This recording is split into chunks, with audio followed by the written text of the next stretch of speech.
من شرور أنفسنا ومن سيئات أعمالنا من يهده الله فلا مضل له ومن يضلله فلا هادي له. أشهد أن لا إله إلا الله وحده لا شريك له، وأشهد أن محمدا عبده ورسوله. يا أيها الذين آمنوا اتقوا الله حق تقاته ولا تموتن إلا وأنتم مسلمون. يا أيها الناس اتقوا ربكم الذي خلقكم من نفس واحدة وخلق منها زوجها وبث منهما رجالا كثيرا ونساء، واتقوا الله الذي تساءلون به والأرحام، إن الله كان عليكم رقيبا. يا أيها الذين آمنوا اتقوا الله وقولوا قولا سديدا يصلح لكم أعمالكم ويغفر لكم ذنوبكم، ومن يطع الله ورسوله فقد فاز فوزا عظيما.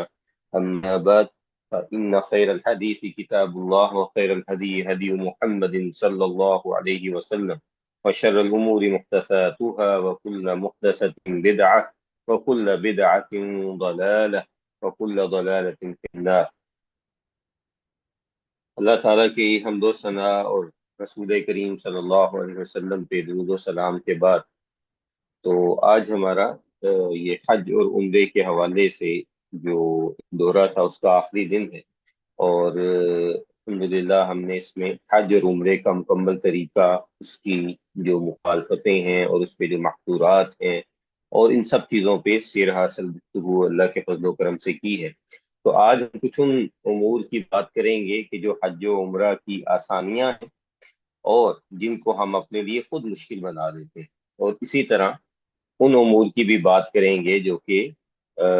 مکہ اور مدینہ کے فضائل کے اعتبار سے ہیں، اور کون سی ایسی زیارات ہیں جن پہ معتمر یا حاجی کو یا مکہ اور مدینہ کے زائر کو جانا چاہیے، اور وہاں پہ کیا کیا اعمال سر انجام دینے چاہیے۔ تو حج و عمرہ کا جو سفر ہے، اس کو انسان شرعی تقاضوں کے مطابق اس کو کوشش یہی کرنی چاہیے کہ وہ اس کو جس قدر آسان بنا سکتا ہے اس کو آسان بنائے، کیونکہ سیدہ عائشہ رضی اللہ تعالیٰ عنہما کیا فرماتی ہیں کہ نبی کریم صلی اللہ علیہ وسلم ایسے دو امور جن میں ان کو اختیار دیا جاتا اور وہ دونوں امور جائز ہوتے، تو ان میں سے اللہ کے نبی صلی اللہ علیہ وسلم اس امر کو اختیار کرتے جو کہ سہل ہوتا، آسان ہوتا۔ اور نبی کریم صلی اللہ علیہ وسلم کی جو ہے وہ یہ حدیث بھی ہے کہ دین و یسر، کہ دین آسان ہے۔ اسی طرح اللہ کے نبی صلی اللہ علیہ وسلم نے مختلف اوقات پہ صحابہ کرام رضی اللہ تعالیٰ عنہ کو جب مختلف جگہوں پہ بھیجا تو ان کو کیا کہا کہ بشروا ولا تعسروا، کہ تم لوگوں کو خوشخبریاں دو، ان کو تنگ طرف نہ لگاؤ، یہ تنگیاں نہ ان پہ کرو۔ اور سیدنا معاذ بن جبل اور ابو موسیٰ اشعری رضی اللہ تعالیٰ عنہما کو جب یمن کی طرف بھیجا تو ان کو بھی یہی کہا کہ بشرا ولا تنفرا، کہ تم لوگ ان کو خوشخبریاں دینا، ان کو دین سے جو ہے ان کے لیے دین نفرت کا باعث نہ بنے۔ تو اسلام عمومی طور پہ دین یسر ہے، اور اللہ تعالیٰ کی طرف سے جو تکالیف بندوں پہ عائد کی گئی ہیں وہ ایسی ہیں کہ جو بندہ ادا کر سکتا ہے۔ اللہ تعالیٰ نے بندوں پہ کوئی ایسی چیز عائد نہیں کی ہے کہ جو ان کے لیے مشکل ہو، اور اللہ تعالیٰ اپنے بندوں پہ تنگی نہیں چاہتا، اور نہ ہی اللہ کی ایسی منشا ہے۔ اور حج و عمرہ میں سنت کے مطابق عمل ہو تو انسان کے لیے بڑی آسانی رہتی ہے، اور یہ تب ہوتا ہے کہ جب انسان شرعی مسائل کو عبادت سے پہلے اچھے طریقے سے سیکھے اور پھر اس پہ عمل کرے۔ تو ہمارا اصل میں معمول کیا ہے کہ ہم جب جانے والے ہوتے ہیں اس وقت یا ادھر جا کے جب پوچھتے ہیں تو پھر ہمارے لیے مسائل کھڑے ہوتے ہیں، اور پھر اسی طرح جو ہے اگر ہمیں آسان چیز بتائی جائے تو ہم حیران ہو جاتے ہیں کہ ایسے کیسے ہو سکتا ہے، تو میں نے تو ساری زندگی ایسے سنا ہے۔ تو بہرحال یہ کافی ایسی چیزیں ہیں جن کے متعلق انسان کو سوچنا چاہیے۔ سب سے پہلے تو حج جو ہے، جو عمل ہے حج کا، تو یہ صاحب استطاعت پہ فرض، اور اس پہ بھی زندگی میں ایک بار فرض، اور پھر اس کے بعد جس پہ فرض بھی ہے اس پہ کیا کیا شرائط ہیں اس حوالے سے۔ سب سے پہلے مالی قدرت رکھتا ہو۔ مالی قدرت میں کیا کیا شامل ہے کہ وہ اپنا سفر کا خرچہ،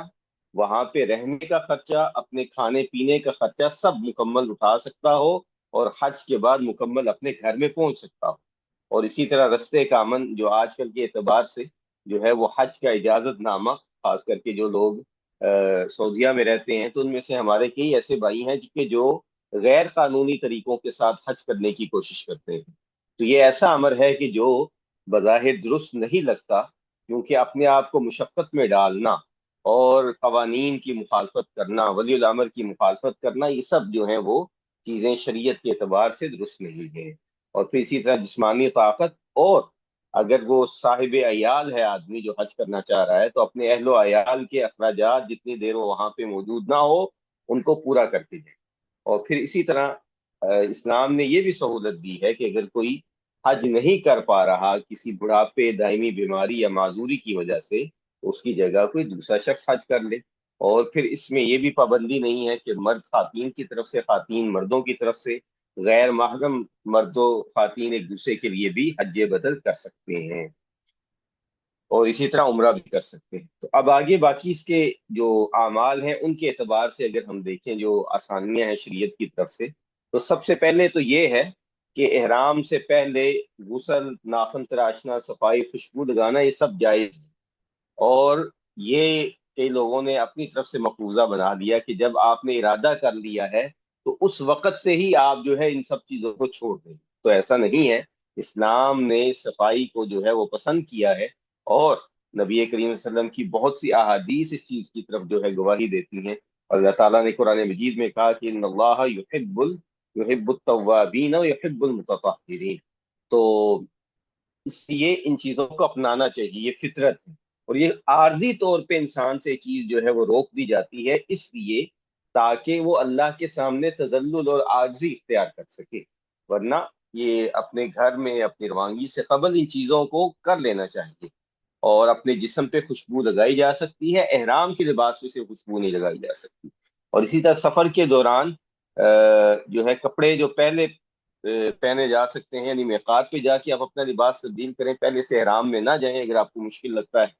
اور خواتین جو ہیں ان کے لیے ضروری نہیں ہے، ہمارے ہاں یہ چیزیں بنا لی گئی ہیں کہ ان کے لیے سفید لباس تیار کیا جاتا ہے، جبکہ بظاہر ایسا لگتا ہے کہ سفید لباس خواتین کا پہننا مردوں کے ساتھ مشابہ ہے، کیونکہ اس میں جو ہے وہ ایک تو سفید لباس جو ہے اس میں سے جسم کا نظر آنا زیادہ آسان ہے بمقابل جو ڈارک کلر کے کپڑے ہیں، کالے رنگ کا جو عام طور پہ بایا ہے اس کے مقابل میں۔ اور وہ پہنا کے خواتین کو مردوں کے ساتھ اس طرح تیار کر کے بھیجنا، یہ کوئی شرعی اعتبار سے درست نہیں لگتا، اور نہ ہی اللہ کے نبی صلی اللہ علیہ وسلم نے ایسی کوئی سختی کی ہے۔ اور پھر اسی طرح احرام میں ضروری نہیں ہے کہ آپ سفید چادریں ہی پہنیں۔ اگر کسی مشکل کی وجہ سے کوئی آپ کی چادر میلی ہو گئی، کوئی اس پہ داغ لگ گیا، کوئی بدبو آنے لگ گئی، اور آپ کو کوئی چیز نہیں مل رہی، آپ کسی بھی کلر کی کسی بھی قسم کی چادر آپ اوڑھ سکتے ہیں، آپ نیچے باندھ سکتے ہیں، اس میں کسی قسم کا حرج نہیں ہے۔ ہاں، جان بوجھ کے ایسا کام کرنا اور لوگوں کو تشویش میں ڈالنا بھی درست نہیں ہے کہ آپ کہیں کہ میں نے جی کالا احرام پہننا ہے، تو آپ شرن تو کچھ غلط نہیں کر رہے، لیکن آپ عامت الناس ان کو مسائل کا نہیں پتا، ان کو ضرور کنفیوز کر دیں گے کہ وہ سمجھیں گے کہ یہ پتہ نہیں کیا نئی چیز آ گئی ہے، ہم نے تو آج تک یہی سنا ہے کہ سفید احرام ہونا چاہیے۔ اس کے بعد اسی طرح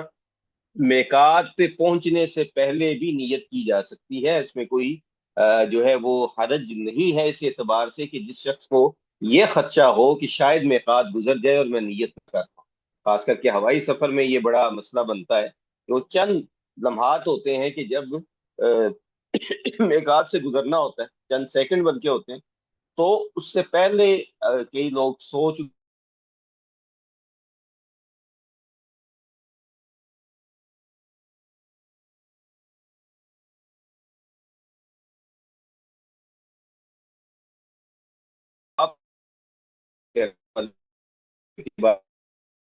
کو کرنا پڑے، پھر دم کرنا پڑے۔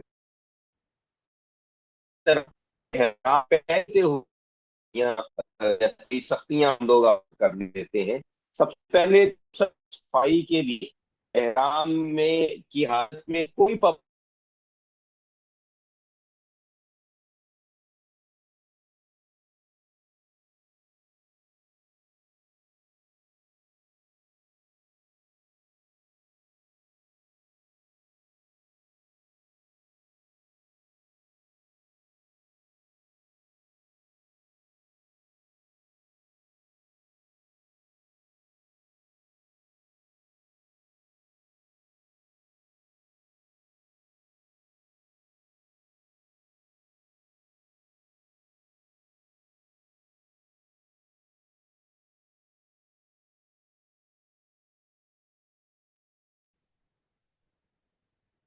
جی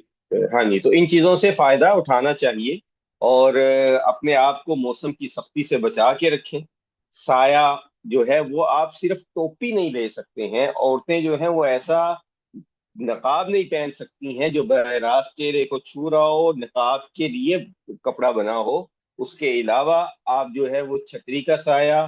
گاڑی یا خیمے کا سایہ، دیوار کا سایہ، درخت کا سایہ اس کو لے سکتے ہیں۔ اس میں کسی قسم کا حرج نہیں ہے، بلکہ اس کو لینا چاہیے۔ اور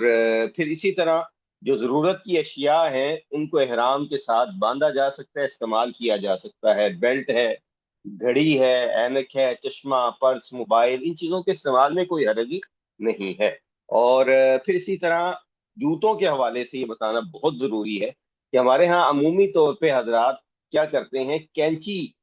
ٹائپ کی جو جوتے ہوتے ہیں جو دو پٹیاں بنی ہوتی ہیں، اس طرح کے جوتے پہن کے پتلے پتلے وہاں پہ پہنچ جاتے ہیں، اور عمومی طور پہ جب واش رومز میں داخل ہوتے ہیں تو وہ پھسل رہے ہوتے ہیں، بزرگ ہوتے ہیں اور گر رہے ہوتے ہیں باقاعدہ۔ اور اسی طرح رستے میں جو دو پٹی والی جوتی ہوتی ہے وہ ٹوٹنے لگ جاتی ہے۔ تو ایسی کوئی پابندی اسلام کی طرف سے نہیں ہے، اور نبی کریم صلی اللہ علیہ وسلم نے تین اس کی پٹیاں اور تسموں والی جوتی بھی جو ہے احرام کی حالت میں پہنی ہے۔ تو اصل جو مقصود ہے کہ ٹخنے جو ہیں آپ کے وہ ڈانپے ہوئے نہ ہوں، ٹھیک ہے؟ اس کے علاوہ جو جوتا ہے آپ پہن سکتے ہیں، اور جو ہے جتنا سہولت والا جوتا لیں، جتنا آپ کو جس جوتے میں چلنا آسان ہو۔ اور یہ چیزیں پاکستان سے یا جب جس بھی ملک سے آپ جانے لگے ہیں وہاں پہ ایسا جوتا پہلے سے خریدیں، اس کو پہن کے چیک کریں، واک کریں، اور آپ کو لگے یہ جوتا میرے لیے سہولت والا ہے تو وہ جوتا لیں، اس کے ساتھ ایک آدھ جوتا اور رکھ لیں، تاکہ اگر وہ کوئی آگے پیچھے بھی ہو جائے تو آپ کے پاس جو ہے وہ جوتا موجود ہو۔ اس طرح تلبیہ جو ہے بلند آواز میں مردوں کے لیے ہے، خواتین کے لیے نہیں۔ خواتین کا بلکہ کہنا جو ہے وہ بالکل اپنے آپ پہ جبر بھی ہے، اور پھر ان کا بآواز بلند ایک ساتھ کہنا یہ بھی درست نہیں ہے۔ اور اسی طرح مرد حضرات اور خواتین کا جو ہے ایک ساتھ ایک ہی لہجے میں ایک ٹون میں جیسے کوئی نشید پڑا جا رہا ہے، اس طرح کہنا جو ہے شریعت میں درست نہیں ہے، اور یہ دوسرے لوگوں کی دعاؤں کو اور ان کے ذکر کو نقصان پہنچاتا ہے۔ اچھا جی، اب اس کے بعد اسی طرح جو احرام میں کوئی غلطی ہو جائے تو اس پہ جو فدیے کا جو شرعی اصول ہے، تو اگر ممنوع کام ہو گیا ہے، اگر بھول چوک، لا علمی یا مجبوری تھی، تو شریعت عذر کو معتبر مانتی ہے، اور ہر شخص اس میں سے گنہگار نہیں ہوتا، ٹھیک ہے؟ وہ پھر آگے اس کی کیٹاگرائز کیا جائے گا کس قسم کی اس کی غلطی ہے، اس کے مطابق جو ہے اس کا جو ہوگا فدیے وغیرہ کا حکم لگایا جائے گا۔ اچھا جی، اس کے بعد عذر کی بنا پہ جو فدیہ جو ہے وہ آپ کو پتا ہے کہ لازم ہے، اگر آپ جانتے تھے تو اس میں اللہ تعالیٰ نے تینوں آپشن دے دی ہیں کہ جو بھی کوئی اختیار کرنا چاہے اس کو جو ہے وہ اختیار کیا جا سکتا ہے۔ تو وہ کیا کیا ہے کہ آپ 6 روزے رکھ لیں، آپ جو ہے 6 مساکین کو جو ہے وہ کھانا کھلا دیں، یا پھر جو ہے وہ آپ جانور جو ہے مکہ میں قربان کر لیں، ٹھیک ہے جی؟ تو اس میں سے کچھ بھی جو ہے وہ کیا جا سکتا ہے، اس میں کوئی جو ہے وہ مسئلہ نہیں ہے۔ اور اس کے بعد جو ہے طواف کی جو آسانیاں ہیں، ٹھیک ہے، اس پہ بھی ہم پہلے بھی کئی بار بات کر چکے۔ اچھا جی، طواف کے اعتبار سے جو ہے وہ سب سے پہلے تو اچھا اس میں کچھ چیزیں بلکہ مکہ کے حوالے سے ذکر رہ گیا کہ مکہ میں جب آپ نے داخل ہونا ہے اس کے حوالے سے جو آسانیاں ہیں، تو مکہ میں داخل ہوتے وقت کوئی مخصوص دعا نہیں ہے، کوئی مخصوص رستہ نہیں ہے، ٹھیک ہے؟ اور جو لوگوں کی طرف سے چیزیں فرض کر لی گئی ہیں، اور پھر مسجد حرام میں داخل ہونے کے لیے وہی مصنون دعا کافی ہے جو آپ عام مسجد میں داخل ہوتے وقت پڑھتے ہیں۔ البتہ اگر آپ کو دوسری دعا آتی ہے جو اللہ کے نبی صلی اللہ علیہ وسلم نے خانہ کعبہ کو دیکھتے ہوئے پڑھی تھی تو اس کو پڑھا جا سکتا ہے، ٹھیک ہے؟ کہ اللہم زد فی ھذا البیت تشریفا و تکریما و ہیبتا و مہابا، اس طرح کے الفاظ اللہ کے نبی کے جو آتے ہیں کہ اللہ اس گھر کی عزت میں اضافہ فرما، اس کی تکریم میں اضافہ فرما، اس کے شرف میں اضافہ فرما، اس کی ہیبت میں اضافہ فرما، ٹھیک ہے؟ تو وہ کہے جا سکتے ہیں۔ اچھا، پھر اس کے بعد اسی طرح ایک بہت عجیب و غریب ہمارے برے صغیر کے لوگوں نے چیز فرض کر لی، کہتے ہیں جی خانہ کعبہ جب آپ پہنچیں گے تو آپ نے جو ہے اس کو دیکھنا نہیں ہے، ٹھیک ہے بھائی؟ ساری زندگی جو ہے بزرگوں نے دعا کی کہ اللہ مجھے اپنا گھر دکھا، میں خانہ کعبہ دیکھنا چاہتا ہوں، اور جب آپ ادھر داخل ہو گئے ہیں تو آپ کہہ رہے ہیں آپ نے دیکھنا نہیں۔ تو نعوذ باللہ من ذالک، ایسا کچھ شریعت میں نہیں۔ آپ آنکھیں بھر بھر کے خانہ کعبہ کو دیکھیں، اور یقین مانیں کہ آپ خانہ کعبہ کو دیکھیں گے، آپ کی دعا میں بھی اللہ تعالیٰ جو ہے وہ ایک اخلاص ڈالے گا، آپ کا شوق بھی بڑھے گا، آپ اور زیادہ جو ہے شوق سے دعا کریں گے، اور زیادہ جو ہے آپ کے دل میں اللہ کے گھر کی ہیبت بیٹھے گی، مزید عزت اس کے گھر کی بیٹھے گی۔ تو یہ فضول قسم کی ایک شرط ہے۔ اچھا، اس کے بعد جب آپ نے جو ہے طواف شروع کرنا ہے، تو جو ہے دکم پیل کرنا جو ہے بالکل جائز نہیں ہے، تو اس لیے حجر اسود کے حوالے سے آپ جو ہے دور سے ہی جو ہے وہ اشارہ کر دیں تو وہی کافی۔ اچھا، پھر اسی طرح جو ہے اللہ کے نبی صلی اللہ علیہ وسلم نے بالکل صحت مند ہوتے ہوئے اور یہ اختیار رکھتے ہوئے کہ آپ پیدل طواف کر سکتے تھے، اللہ کے رسول صلی اللہ علیہ وسلم نے اونٹنی پہ بیٹھ کے طواف کیا، اور اللہ کے نبی صلی اللہ علیہ وسلم جو ہے وہ ہمیشہ افضل عمل کو اختیار کیا کرتے تھے، یہ یاد رکھنا چاہیے، اللہ یہ کہ کوئی عمل جو ہے وہ برابر ہو۔ تو اللہ کے نبی صلی اللہ علیہ وسلم نے اس لیے اونٹنی پہ بیٹھ کے طواف کیا تاکہ میری امت کے لیے جو ہے وہ ہمیشہ کے لیے یہ آسانی ہو جائے۔ آپ تھکے ہوئے ہیں، آپ جو ہے بوڑھے ہیں، آپ بیمار ہیں، آپ کی ٹانگوں کا مسئلہ ہے، کوئی بھی وجہ ہے، تو آپ آسانی کے ساتھ ویل چیئر استعمال کر سکتے ہیں۔ اسی طرح آپ ویل چیئر کے ساتھ مطاف میں داخل نہیں ہو سکے، آپ پہلی منزل پہ، دوسری منزل پہ، تیسری منزل پہ آپ طواف کریں، آپ کے اجر میں کسی قسم کی کمی نہیں ہوگی۔ اور اسی طرح جو ہے وہ بلکہ آپ جب اوپر کے مناظر میں طواف کریں گے تو اللہ تعالیٰ کے فضل و کرم سے آپ کو زیادہ ذکر کا موقع ملے گا، آپ کو زیادہ تسبیحات کا موقع ملے گا، آپ جو ہے وہ زیادہ وقت اللہ کی عبادت پہ لگائیں گے، تو ان چیزوں سے پریشان جو ہے وہ نہیں ہونا چاہیے۔ اچھا جی، اور پھر اسی طرح جو ہے ایک اور چیز جو رہ گئی کہ آپ مکہ میں داخل ہوئے ہیں، تو ضروری نہیں ہے کہ آپ داخل ہوتے ساتھ ہوٹل میں سامان چھوڑیں اور جو ہے مسجد حرام روانہ ہو جائیں۔ آپ فلائٹ لے کے آئے 24 گھنٹے کی، 8 گھنٹے کی، 10 گھنٹے کی، آپ 2 دن سے سفر کی حالت میں تھے، تو آپ آرام سے اپنے ہوٹل میں آرام کریں، اپنی نیند کو اچھے طریقے سے پورا کریں، مکمل طور پہ اللہ تعالیٰ کی عبادت کے لیے یکسوئی جو ہے وہ اختیار کریں، کہ آرام آپ نے پورا کیا ہو، اپنے پیٹ کو جو ضرورت، جو حاجت ہے، اس کو آپ نے پورا کیا ہو، آپ قضائے حاجت سے فارغ ہو چکے ہوں، تو اس کے بعد آپ سکون کے ساتھ مسجد حرام میں جائیں، اور تاکہ آپ اچھے طریقے سے اللہ کے گھر کی کا طواف بھی کر سکیں اور عبادت بھی کر سکیں۔ اچھا جی، پھر اسی طرح حجر اسود کو جو ہے وہ اشارہ کر دینے سے بھی آپ کو وہ سارے فضائل حاصل ہو جائیں گے جس نے بوسہ لیا ہے اس والی، کیونکہ اصل مقصود سنت کی پیروی ہے۔ اور جیسا کہ سیدنا عمر نے کہا تھا، اس پہ اب ہم دوبارہ زیادہ بات نہیں کرتے۔ اس کے بعد اسی طرح حجر اسود کو بھی نہیں چھونا، رکن یمانی کو بھی نہیں چھو سکے تو کوئی مسئلہ نہیں، اور رکن یمانی پہ آپ نے کسی قسم کا کوئی اشارہ نہیں کرنا اگر آپ اس کو چھو نہیں سکے۔ تو طواف کے چکروں میں اگر شک پڑ جائے تو جتنوں پہ یقین ہے اتنی آپ تعداد کو اوکے کریں اور اس سے آگے شروع کر دیں۔ مثال کے طور پہ آپ کو یہ شک پڑا کہ میں نے جو ہے 3 چکر کیے کہ 4، تو آپ فوری طور پہ 3 کو جو ہے وہ اس کی توثیق کر دیں، اور پھر 4 سے آگے گنتی شروع کر دیں، ٹھیک ہے؟ تو یہ جو ہے کوئی اتنا مسئلہ نہیں ہے، ٹھیک ہے؟ نہ ہی اس پہ کوئی جو ہے آپ کے اوپر کوئی دم آنا ہے، نہ کفارہ ہے، تو آپ فوری طور پہ اپنی تعداد جو مستحکم ہے اس کو کاؤنٹ کر لیں اور اس سے آگے اپنی تعداد کو شروع کر دیں۔ اچھا، اس کے بعد طواف کے دوران نماز آ جائے یا جنازہ آ جائے، تو آپ فرض نماز کھڑی ہو جائے یا جنازہ آ جائے تو طواف روک کر آپ نماز پڑھیں، جنازہ پڑھیں، اور پھر وہیں سے اپنا طواف دوبارہ شروع کریں، اس میں بھی کوئی کسی قسم کا مسئلہ نہیں ہے، ٹھیک ہے جی؟ اور اسی طرح وضو ٹوٹ جائے یا کوئی عذر آ جائے تو وضو کر کے آپ جو ہے وہ باقی طواف مکمل کر سکتے ہیں، اگر آپ جو ہے مسجد حرام سے باہر نہیں نکلے۔ یعنی کہ کیا اس میں فرق کس طرح ہے کہ کئی جگہ انہوں نے اسی جو ہے مطاف جو ہے ان کے آس پاس ہی وضو کی جگہیں بنائی ہیں، آپ وہاں فوری طور پہ جائیں، وضو کریں اور دوبارہ آ کے اپنا طواف شروع کریں۔ البتہ اگر آپ باقاعدہ واش روم میں چلے گئے ہیں، ٹھیک ہے، کیونکہ واش روم جو ہے وہ جگہ جو ہے وہ مسجد حرام والی جگہ نہیں کہلائے گی، تو پھر بہتر یہی ہے کہ آپ دوبارہ سے طواف شروع کریں، ٹھیک ہے جی؟ اچھا جی، اور پھر اسی طرح جو استباع اور رمل ہے، تو رمل تو اب جو ہے میں نے کل بھی کہا کہ ناممکن سا کام لگتا ہے، تو اس پہ کوئی زیادہ جبر نہیں کرنا چاہیے، اور عورتوں پہ رمل نہیں ہے،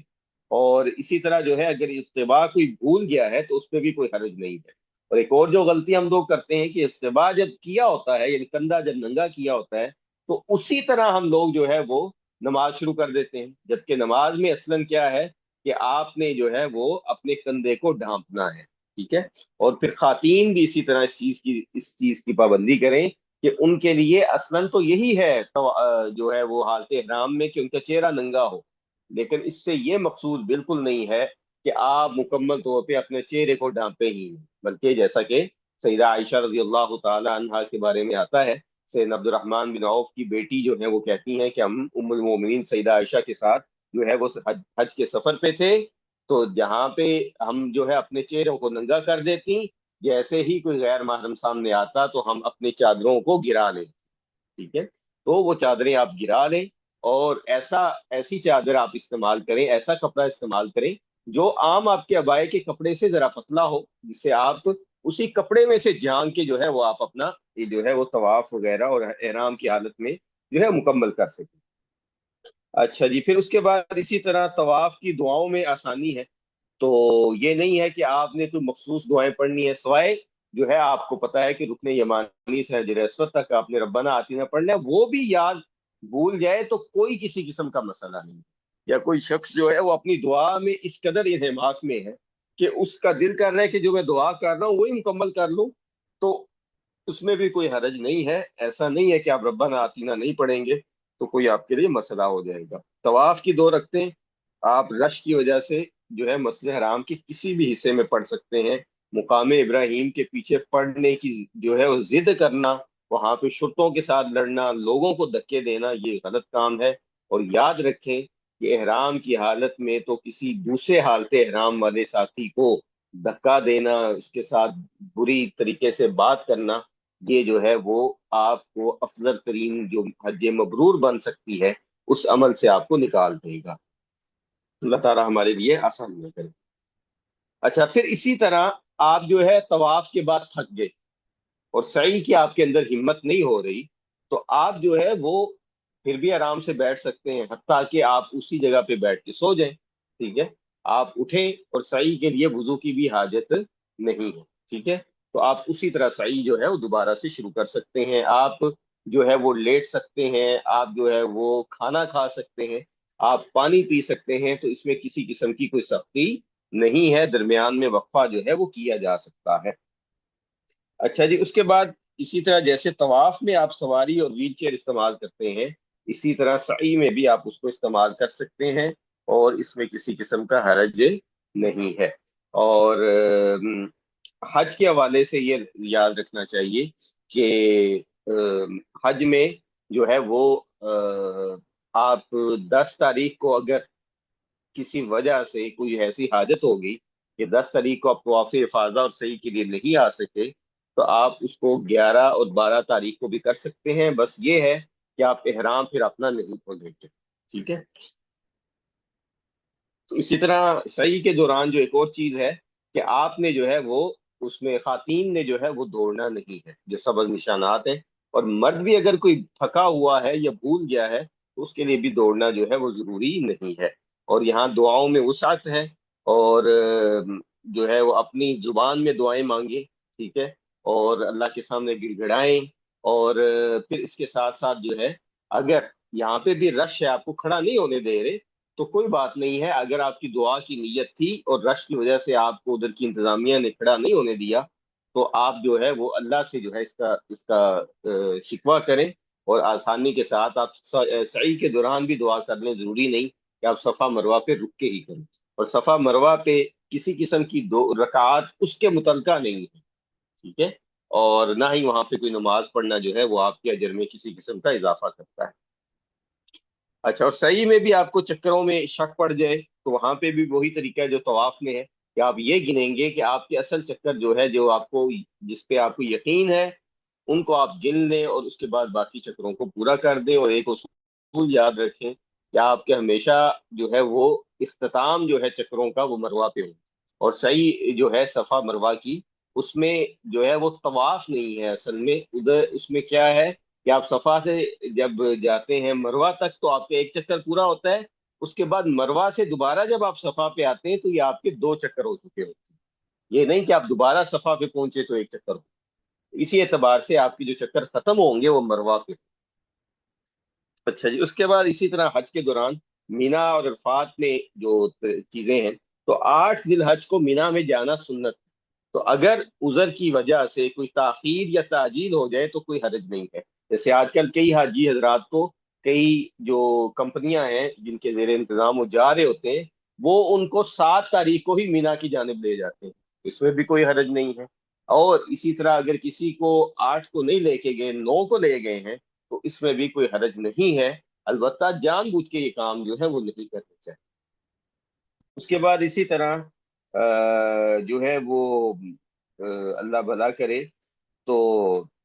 مینا میں آپ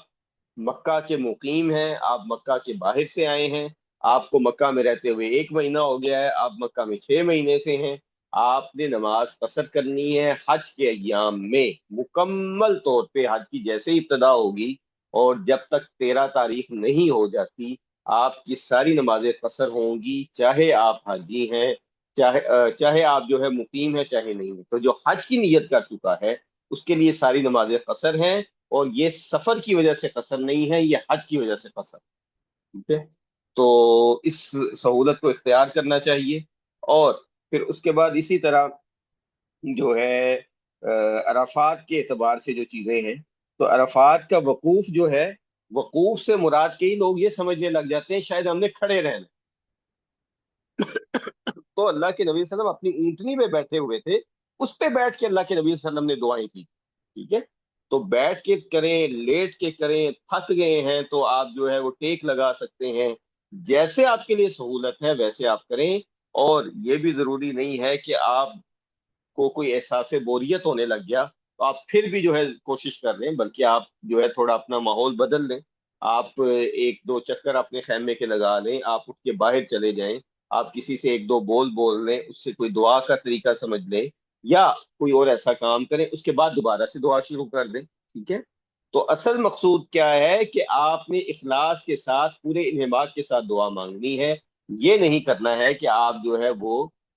اپنے آپ پہ جبر کر رہے ہیں۔ اچھا، پھر اس کے بعد عرفات میں کوئی جبل رحمت، کوئی خاص ایسی جگہ نہیں ہے جہاں پہ اللہ کے نبی نے کہا ہو کہ یہاں پہ زیادہ دعا قبول ہوتی ہے۔ آپ انتظامیہ کے ساتھ تعاون کریں، آپ کے لیے جو خیمے بنائے گئے ہیں وہ ان کے اندر آپ موجود رہیں، گرمی سے بچیں۔ اور اس کے بعد اسی طرح جو ہے عرفات کا روزہ حاجی کے لیے نہیں ہے، بلکہ جو رکھتا ہے اکثر علماء کے نزدیک وہ گناہ کا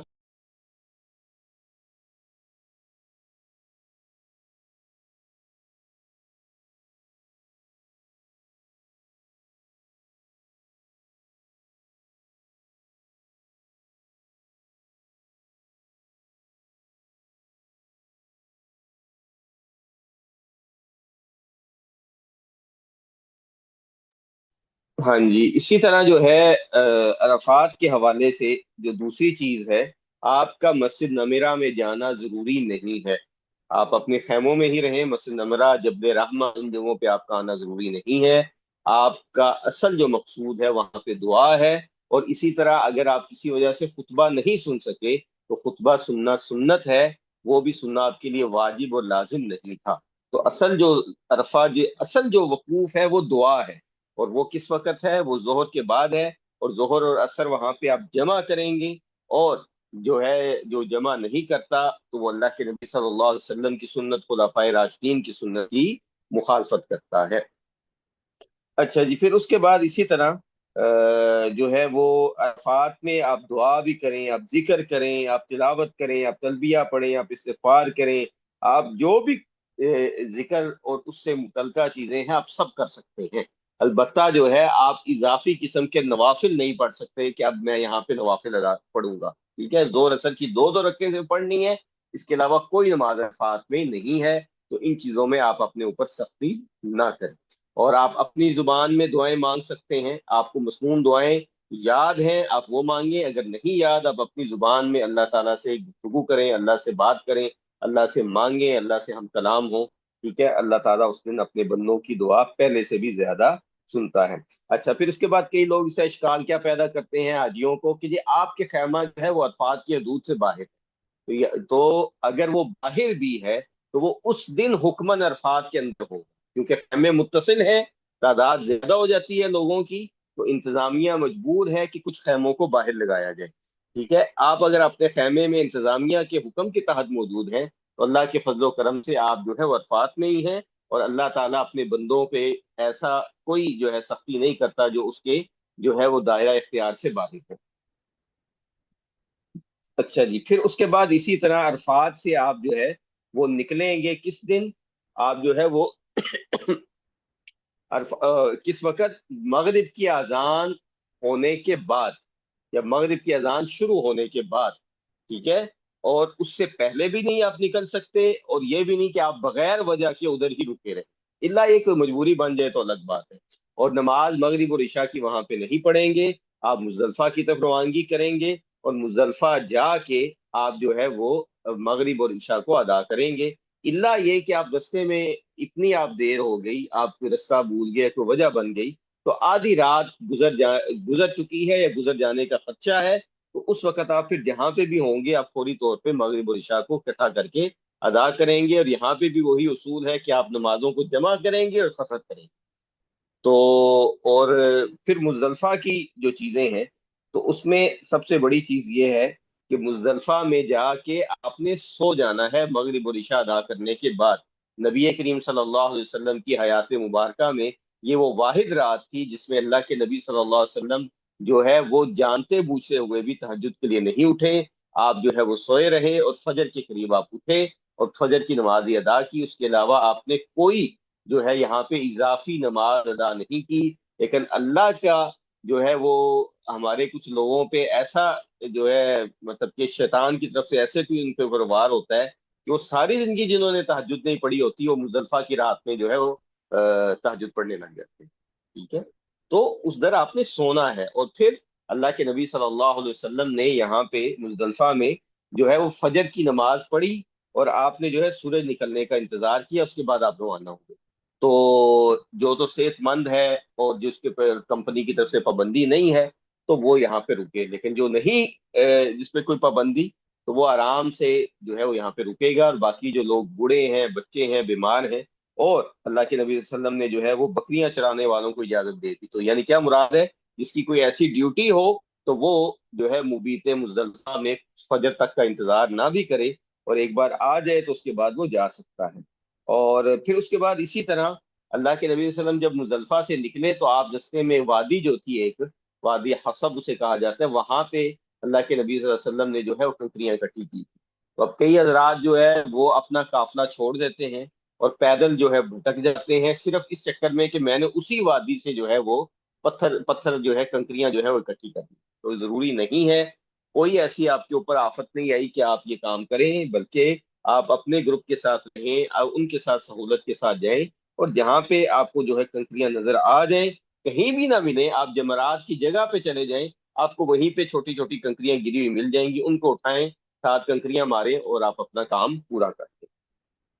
اچھا جی، پھر اس کے بعد اسی طرح آگے آ جائیں تو فجر کی نماز کے بعد آپ نے مزدلفہ سے جب نکلنا ہے تو ہاں جی، یہ چیزیں ادھر میں نے لکھ دی تھی مگر اچھا جی، تو اس کے بعد 10 تاریخ جو ہے یوم النحر، اور یہ حج کا مصروف ترین دن ہوتا ہے۔ ٹھیک ہے، اور اس میں جو اعمال ہیں وہ 4 ہیں۔ وہ 4 اعمال کون کون سے ہیں؟ نبی کریم صلی اللہ علیہ وسلم جب مشعر الحرام مزدلفہ سے نکلے تو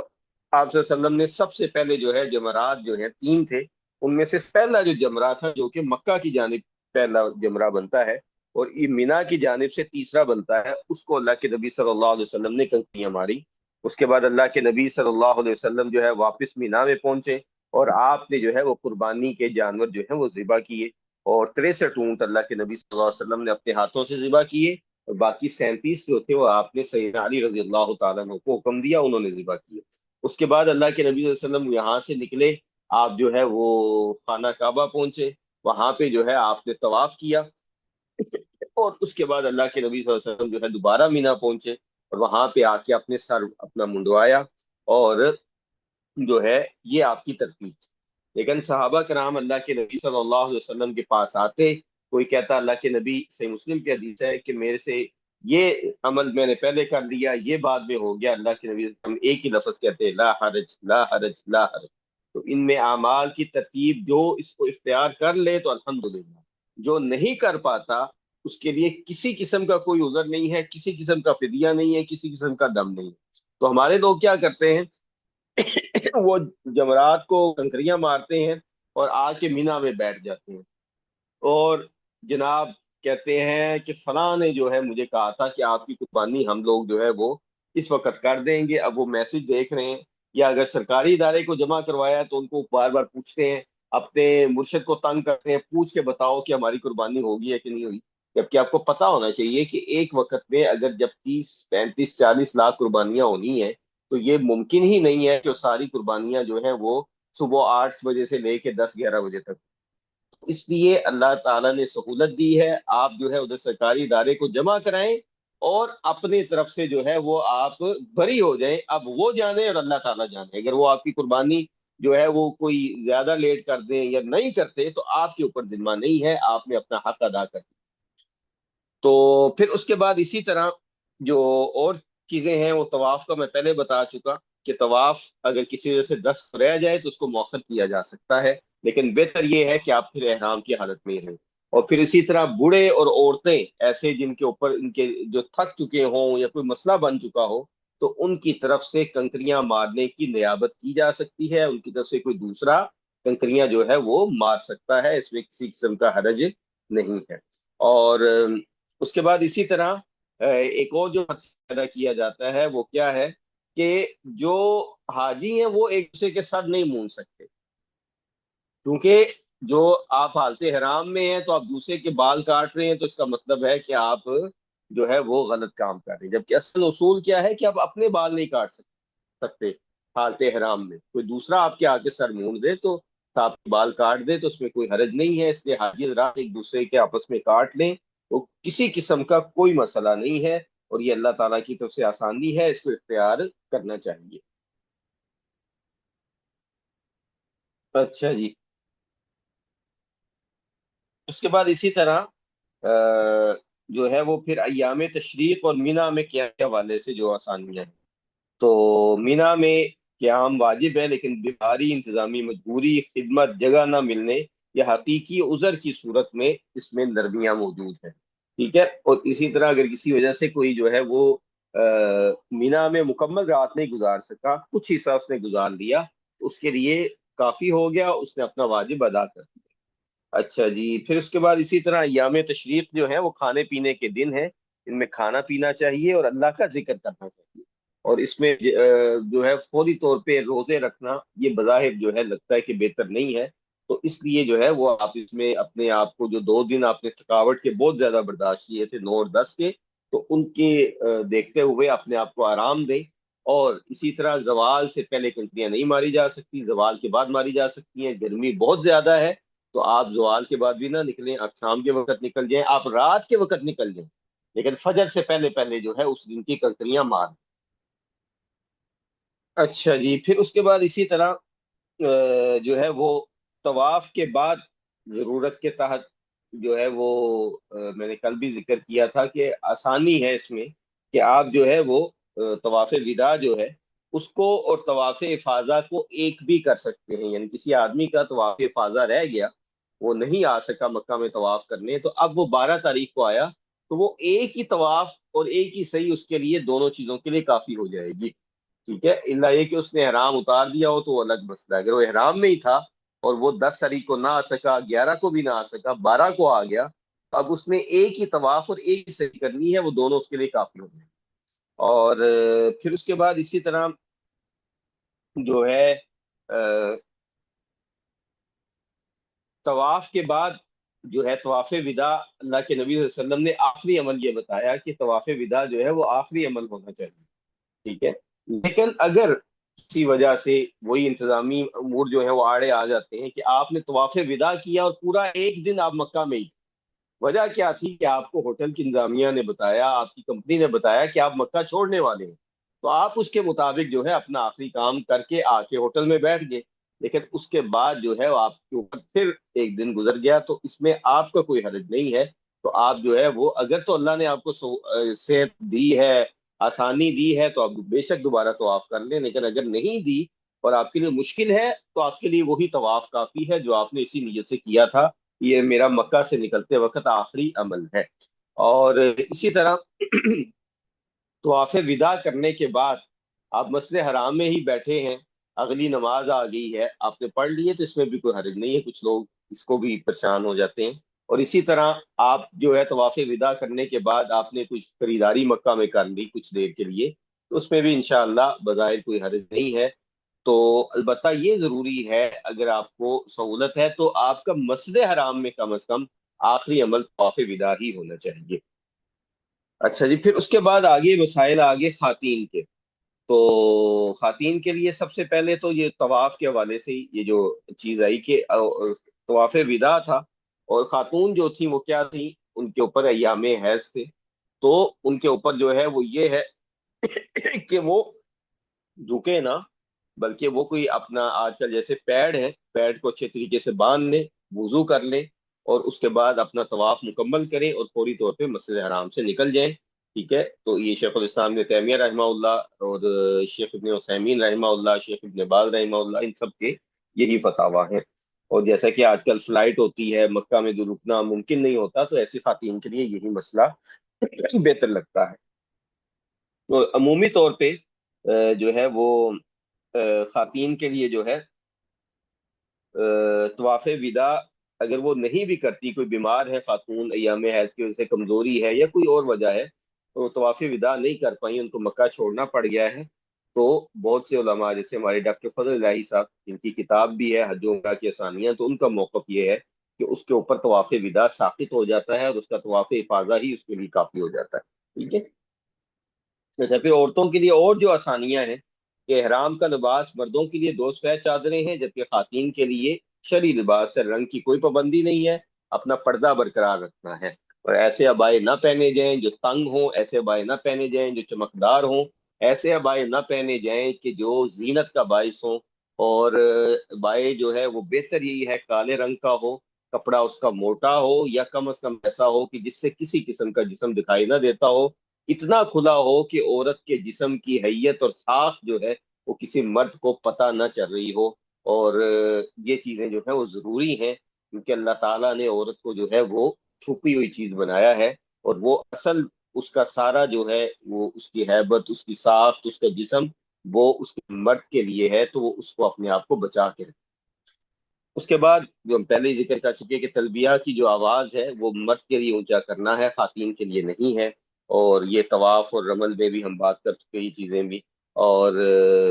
اسی طرح خواتین کے لیے بہت ضروری ہے کہ وہ اپنے آپ کو رش سے بچائیں، ایسی جگہوں پہ نہ داخل ہوں جہاں پہ مرد ان کو دھکا دیں یا مردوں کے ساتھ ان کا جسم لگتا ہو. یہ چیزیں ان کے لیے اچھی نہیں ہیں. اور طواف کے علاوہ تمام اعمال خواتین جو ہے وہ کر سکتی ہیں ایام حیض میں، اور طواف وداع جو ہے وہ ان سے ثابت ہو سکتا ہے بہت سے علماء کے نزدیک.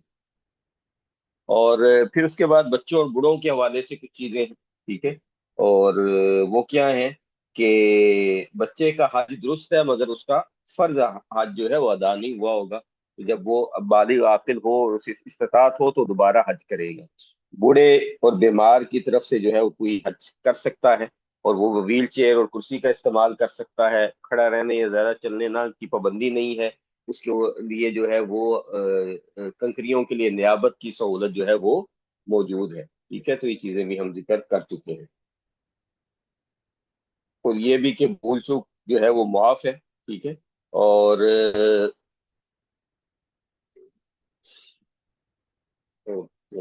آپ کیسے تھے، یہ میں نے عورتوں کا پہلے بھی کئی بار وضاحت کی ہے اسی دوران کہ خواتین جو ہیں وہ نقاب ایسا نہیں پہنیں گی جو باقاعدہ نقاب والا کپڑا بنا ہو. ٹھیک ہے. تو عمومی طور پہ اگر آپ ادھر دیکھیں تو جو عرب خواتین ہیں جو پردہ کرتی ہیں، تو ان کو دیکھیں گے کہ وہ اپنا وہی جو سکارف نما کپڑا ہوتا ہے، جو کھلی سی ان کے اوپر جو چادر نما چیز ہوتی ہے، اس کو، اس کی دو پرتیں ہوتی ہیں، تو ایک پرت جو ہے وہ چہرے کے اوپر گرا لیتی ہے. ٹھیک ہے. تو اس طرح کیا ہوتا ہے کہ ان کی آنکھیں بھی اس وقت ڈکی ہوتی ہیں. لیکن وہ اس کو اسی میں گزارا کر کے تو وہ کر لیتی ہیں، اللہ بھلا کرے تو اپنا طواف اور یہ سارا کام مکمل کر لیتی ہیں۔ اگر اس میں آپ کو مشکل ہے تو پھر جو آج کل جو یہ کئی خواتین جو ہے وہ ایک ٹوپی ادھر آپ نے دیکھا ہوگا استعمال کرتی ہیں، جس کی وجہ سے کپڑا جو ہے چہرے کو ٹچ بھی نہیں کرتا اور دیکھنے میں بھی سہولت ہو جاتی ہے۔ تو یہ دونوں کام کیے جا سکتے ہیں، اور ان کے ذریعے جو ہے وہ انسان خواتین کو کافی سہولت ہو جاتی ہے۔ اور لیکن یہ ہے کہ کپڑا اتنا پتلا نہ ہو کہ اس میں سے چہرہ نظر آ رہا ہو۔ اچھا جی، اس کے بعد بھول چوک کے حوالے سے جو مسائل ہیں، ٹھیک ہے، تو عمومی طور پہ جو بھول چوک کی چیزیں ہیں وہ آسان ہیں، ٹھیک ہے، ان پہ کوئی دم وغیرہ نہیں ہے۔ لیکن کئی چیزیں ایسے ہیں جیسے کوئی رکن کسی نے چھوڑ دیا، یا کوئی محظور ایسا اختیار کیا، جیسے کہ جو خاص کر کے جو محظور اکبر ہے، یعنی کہ مرد اور خاتون نے آپس میں جو ہے اللہ میں سے محفوظ رکھے تعلق قائم کر لیا آپس میں، تو یہ چیزیں خطرناک ہیں۔ باقی جو عام چیزیں بھول چوک سے ہو جائیں اس پہ جو ہے وہ عمومی طور پہ فدیہ وغیرہ نہیں۔ یہ حج اور عمرے کا جو ہے وہ اس کی آسانیاں ہیں، اللہ تعالیٰ انہیں اختیار کرنے کی جو ہے توفیق دے۔ تو اب مکہ اور مدینہ کیونکہ ویسے بھی حرمین ہیں، حج اور عمرے کے علاوہ بھی ان کے بہت سے ایسے فضائل ہیں اور ان کی چیزیں ہیں، تو ان کو اب ہم نے سمجھنا ہے۔ تو سب سے پہلے تو اللہ سبحانہ و تعالیٰ اس شریعت کا ایک اصول ہے کہ جس چیز کی جتنی زیادہ فضیلت ہوتی ہے اس کے اتنے زیادہ شریعت میں نام ہوتے ہیں، ٹھیک ہے۔ آپ دیکھیں کہ جو ہے اللہ بھلا کرے، میرے خیال میں سوال اگر آپ آخر میں چھوڑ دیں تو آسانی ہے۔ کپڑا لٹکانے سے کپڑا گر جاتا ہے، بٹا گر جاتا ہے،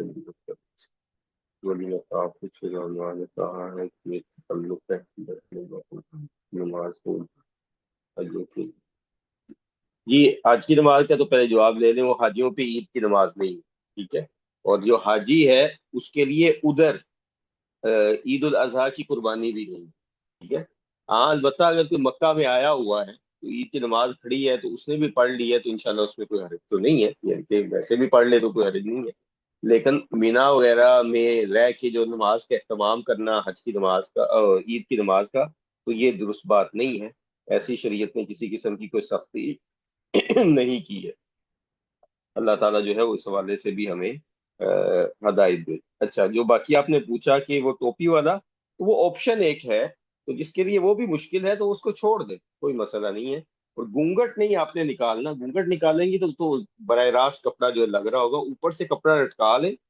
زیادہ آسانی والی بات ہے، ٹھیک ہے۔ اور اگر کوئی بزرگ خاتون ہے اور جن کو یا کسی کو سانس کا مسئلہ ہے، تو وہ اگر تھوڑا بہت ان کا وہ چہرہ نہیں بھی ڈھانپتی تو اس میں اللہ تعالیٰ کی طرف سے آسانی موجود ہے۔ لیکن اس میں مسئلہ یہ ہے کہ انہوں نے کسی قسم کا میک اپ نہ کیا ہو، اور کوشش یہی ہو کہ چہرے کو جو ہے وہ چھپایا جائے، الا یہ کہ سانس بہت وغیرہ چڑھتے۔ تو ابھی جب جیسے اب کرونا کے جو ایام آئے تو اس میں بہت سے علماء نے پھر جو ہے وہ ماسک جو بنے ہوئے ہیں تو ان کی طرف سے بھی جو ہے وہ اجازت دی ہے، تو ان کو بھی اختیار کیا جا سکتا ہے۔ نہیں جی، حاجی کے لیے جمعے کی نماز بھی نہیں ہے، کیونکہ اللہ کے نبی صلی اللہ علیہ وسلم نے عرفہ میں جو ہے وہ خطبہ دیا، اور وہ جمعے کا وقت تھا۔ اللہ کے نبی صلی اللہ علیہ وسلم نے جمعے کی طرح خطبہ نہیں دیا بلکہ آپ نے حج کا خطبہ دیا، کیونکہ اس میں فرق کیسے پتا چلا کہ اللہ کے نبی صلی اللہ علیہ وسلم نے دو جو ہے وہ خطبے نہیں دیے۔ جمعے کے خطبے دو ہوتے ہیں، درمیان میں خطیب ایک بار بیٹھتا ہے، اور اسی طرح اللہ کے نبی صلی اللہ علیہ وسلم نے جمعے اور ظہر اور عصر کی نماز کو جمع نہیں کیا، جبکہ ظہر اور عصر کو اللہ کے نبی نے جمع کیا ہے۔ تو ظہر اور عصر جمع کرنے کا مطلب یہ تھا کہ جمعے کی نماز آج رات پہ نہیں ہے۔ تو بڑے ابھی ہم باقی چیزیں مکمل کر لیں تو انشاءاللہ آخر میں آپ کے سوالات دوبارہ جو ہے وہ لے لیں گے، اللہ تعالیٰ جو ہے وہ آسانی کرے۔ ٹھیک ہے جی، اچھا جی۔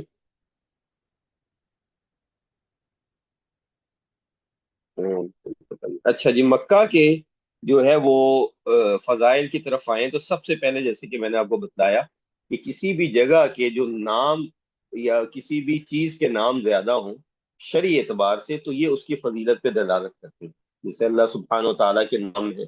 قرآن مجید کے بہت سے نام ہیں، نبی کریم صلی اللہ علیہ وسلم کے بہت سے نام ہیں، تو یہ سب ان کی فضیلت پہ دلالت کرتے ہیں۔ تو اسی طرح مکہ کے بھی کئی نام ہیں۔ سب سے پہلے تو اس کا نام جو ہے مکہ ہی ہے۔ اللہ تعالیٰ نے فرمایا کہ قرآن مجید میں ہی ذکر کیا، حدیث میں تو کثرت سے ہے کہ والذی کف ایدیہم عنکم وایدیکم عنہم ببطن مکہ، کہ وہی ہے کہ جس نے وادی مکہ میں ان کے ہاتھ تم سے، تمہارے ہاتھ ان سے روک دیے۔ صلح حدیبیہ کی طرف اشارہ ہے، لیکن مکہ نام جو ہے وہ اس آیت میں استعمال ہوا۔ ٹھیک ہے، تو یہ مشہور ترین نام جو ہے وہ اس شہر کا یہی۔ اس کے بعد اسی طرح اس کا نام جو ہے وہ بکہ ہے، ٹھیک ہے، یعنی کہ پہلا گھر، بابرکت گھر۔ اللہ تعالیٰ نے فرمایا کہ ان اول بیت وضع للناس الذی ببکۃ مبارکا وہدی للعالمین، ٹھیک ہے، کہ یہ وہ پہلا گھر تھا جو لوگوں کے لیے عبادت کے لیے بنایا گیا، جس میں لوگوں کے لیے جو ہے برکت ہے اور ہدایت ہے تمام جہانوں کے لیے۔ اس کے بعد اس کا جو تیسرا مشہور ترین نام ہے وہ ام القریٰ ہے، ٹھیک ہے۔ ام القریٰ، قریٰ کہتے ہیں بستیاں، شہر، گاؤں، تو یہ ام القریٰ یعنی ان سب بستیوں کی سردار بستی ہے، ان کا مرکز ہے، ان کی سید القریٰ ہے اصل میں، ٹھیک ہے۔ تو یہ نام بھی قرآن مجید میں استعمال ہوا کہ اللہ تعالیٰ نے فرمایا کہ وَهَذَا كِتَابٌ أَنزَلْنَاهُ مُبَارَكٌ مُصَدِّقُ الَّذِي بَيْنَ يَدَيْهِ وَلِتُنذِرَ أُمَّ الْقُرَىٰ وَمَنْ حَوْلَهَا، ٹھیک ہے۔ تو ام القریٰ کیوں ہے کہ اللہ کے نبی صلی اللہ علیہ وسلم نے جیسے فرمایا کہ یہ جس دن زمین آسمان بنائے گئے اس وقت سے یہ حرم ہے، یعنی کہ عزت والی جگہ ہے۔ اور پھر ادھر اللہ کے نبی صلی اللہ علیہ وسلم کو نبوت ملی، جہاں پہ خانہ کعبہ ہے، تو یہ سب اس وجہ سے یہ ام القریٰ ہے۔ اس کے بعد اس کا نام البلد ہے، اور یہ صورت ہے، آپ کو پتہ ہے لا اقسم بہذا البلد وانت حل بہذا البلد، تو اللہ تعالیٰ نے اس شہر کی قسم کھائی ہے۔ اور بلد الامین ہے، اور یہ بھی جو ہے وہذا البلد بلد الامین، اللہ تعالیٰ نے سے تو تین میں قسم کھائی، یہ امن والا شہر ہے جو، اس کی میں نے قسم کھائی۔ اور اسی طرح اس کا نام البلدہ ہے، ٹھیک ہے۔ تو اللہ تعالیٰ اللہ تعالیٰ نے کہا کہ ابراہیم علیہ السلام کی دعا کہ رب اجعل ھذا البلد آمنا، ٹھیک ہے، لیکن بلد یہ اس آیت میں نہیں ہے، وہ کسی اور آیت میں تھا، ابھی میں نہیں آ رہا۔ تو برل جو ہے بلدہ بھی اس کا نام ہے۔ اس کے بعد حرم ہے، اللہ تعالیٰ نے فرمایا کہ اولم نمکن لہم حرما آمنا، کہ کیا ہم نے امن والے حرم میں ان کو جگہ نہیں دی تھی؟ تو یہ اس کے یہ وہ نام ہے جو قرآن مجید سے جو ہے وہ ثابت، ٹھیک ہے۔ تو اس کے بعد اس کے فضائل کی طرف آئیں تو یہ سب سے محبوب شہر ہے اللہ کے نبی صلی اللہ علیہ وسلم کو، ٹھیک ہے۔ اللہ کے نبی صلی اللہ علیہ وسلم نے جب مکہ سے ہجرت کی تو اللہ کے نبی صلی اللہ علیہ وسلم نے کہا کہ واللہ انک لخیر ارض اللہ، کہ تو اللہ کی سب سے بہترین زمین ہے، وَأَحَبُّ أَرْضِ اللَّهِ، اور اللہ کی جو ہے محبوب ترین زمین ہے، ولولا انی اخرجت منک ما خرجت، اگر اس کے لوگ مجھے یہاں سے نہ نکالتے میں کبھی بھی یہاں سے نہ نکلتا، ٹھیک ہے۔ اور پھر اس کے بعد اللہ کے نبی صلی اللہ علیہ وسلم کی اور بھی احادیث میں اس کے یہ فضائل بیان ہوئے ہیں۔ اور پھر اس میں اللہ کا گھر ہے، اس میں مسجد حرام ہے، یہ حرم والا شہر ہے۔ اور اللہ کے نبی صلی اللہ علیہ وسلم نے فرمایا کہ ان هذا البلد حرمه اللہ یوم خلق السماوات والارض، ٹھیک ہے، فهو حرام بحرمت اللہ الى یوم القیامہ، کہ بے شک اس شہر کو اللہ نے اس دن حرمت والا بنایا جس دن آسمانوں اور زمین کو پیدا فرمایا، تو یہ اللہ کی حرمت کے ساتھ قیامت تک حرمت والا شہر، ٹھیک ہے۔ اور مکہ میں خون ریزی، شکار اور درخت کاٹنا منع ہے۔ اللہ کے نبی صلی اللہ علیہ وسلم نے فرمایا کہ لا يعضد شوكه ولا ينفر صيده ولا يلتفت لقطته الا من عرفها، کہ اس کے کانٹے نہ کاٹے جائیں، اس کی شکار کو نہ بگایا جائے، اس کی گری ہوئی چیز کو وہی اٹھائے جو اس کا اعلان کرے، ٹھیک ہے۔ یہاں پہ کسی گری ہوئی چیز کو اٹھانا بھی جو ہے وہ جائز نہیں ہے۔ اور پھر اس میں نماز کا اجر ہے کہ اللہ کے نبی صلی اللہ علیہ وسلم نے فرمایا کہ صلاۃ فی المسجد الحرام افضل من مئۃ الف صلاۃ فیما سوا، کہ مسجد حرام میں نماز دوسری مساجد کی 1,00,000 نمازوں سے کیا ہے، افضل ہے۔ اور پھر مکہ حج اور عمرہ کا مرکز ہے، یہ ہم میں سے ہر ایک کو پتہ ہے، یہاں پہ ہی جو ہے وہ حج کے سارے اعمال جو ہیں وہ یہیں پہ جو ہے وہ ہوئے، ٹھیک ہے۔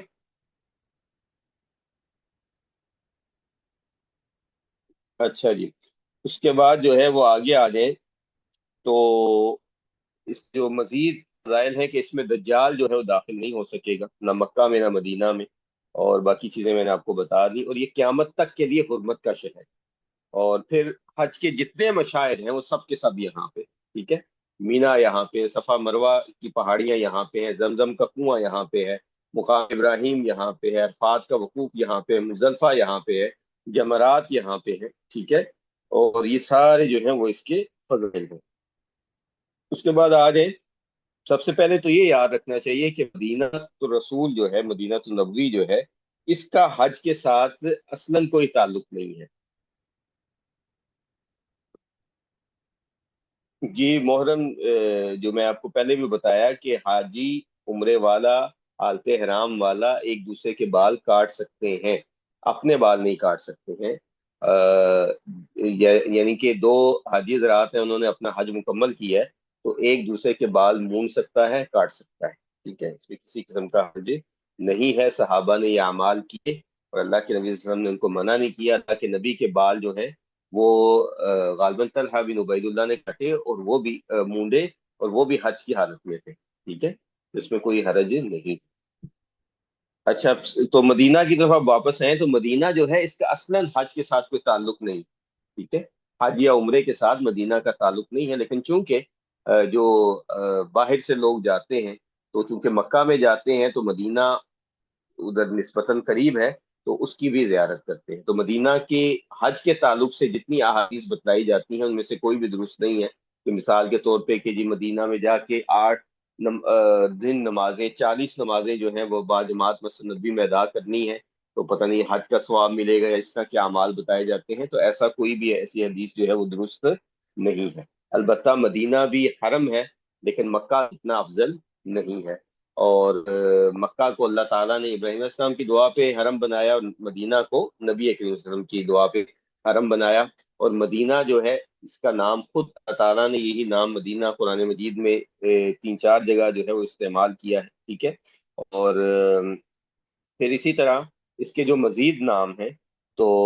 اللہ کے نبی اللہ تعالیٰ نے فرمایا کہ ما کان لأہل المدینة ومن حولهم من الاعراب ان يتخلفوا عن رسول اللہ، کہ مدینہ والوں، ان کے ضد کے دیہاتیوں کے لیے مناسب نہیں تھا کہ وہ رسول اللہ صلی اللہ علیہ وسلم سے پیچھے رہ جائیں، یعنی غزوہ تبوک کے موقع کی بات ہو رہی ہے۔ اس کے بعد اللہ کے رسول نے کہا کہ انہا طیبہ انہا طابہ، ایک ہی حدیث میں آپ نے کہا، اور پھر کہا کہ ان اللہ سمی المدینہ طابہ، کہ اللہ تعالیٰ نے مدینہ کا نام طابہ رکھا ہے، اور طابہ کا مطلب پاکیزہ، عمدہ اور بابرکت۔ میں سوالوں کے جواب انشاءاللہ بآخر میں دیتا ہوں، ایک بار یہ باتیں مکمل کر دیں۔ اس کے بعد ہے طیبہ، وہ بھی اللہ کے نبی نے کہا کہ ہذہ طیبہ، یہ بابرکت، یہ پاکیزہ جگہ ہے، پاک جگہ ہے۔ اس کے بعد اسی طرح اللہ کے نبی صلی اللہ علیہ وسلم نے اس کو دار قرار دیا، اللہ تعالیٰ نے دار قرار دیا کہ والذین تبوأوا الدار والایمان من قبل، ٹھیک ہے۔ اور پھر اسی طرح یہ دار الہجرہ ہے، ٹھیک ہے، کیونکہ مسلمانوں نے اس کی طرف جو ہے وہ ہجرت کی ہے، اور یہ نام جو ہے وہ احادیث سے ماخوذ کیا گیا ہے، اور قرآن کی آیت سے بھی۔ اس کے بعد دار الایمان ہے، اللہ کے نبی صلی اللہ علیہ وسلم نے کہا کہ ان الایمان لا یعرض الى المدینہ کما تعرض الحیۃ الى حجریہا، کہ ایمان مدینہ کی طرف اسی طرح سمٹ کے آئے گا قیامت کے قریب جیسے سانپ اپنے بل کی طرف لوٹ کے واپس آتا ہے۔ اچھا، تو اب اس کے بعد اس کے کچھ فضائل دیکھ لیں۔ تو اسلامی ریاست کی بنیاد یہیں پہ رکھی گئی، ٹھیک ہے، اور یہ وہ شہر ہے جہاں پہ اللہ کے نبی صلی اللہ علیہ وسلم نے، کہ جس کے پہلے جو ہے وہ حاکم اور سربراہ رسول اللہ صلی اللہ علیہ وسلم تھے، ٹھیک ہے، اور یہاں پہ آپ نے جو ہے اسلامی نظام کو قائم کیا، اور اس کو قائم کر کے جو ہے وہ اچھے طریقے سے دکھایا، ٹھیک ہے۔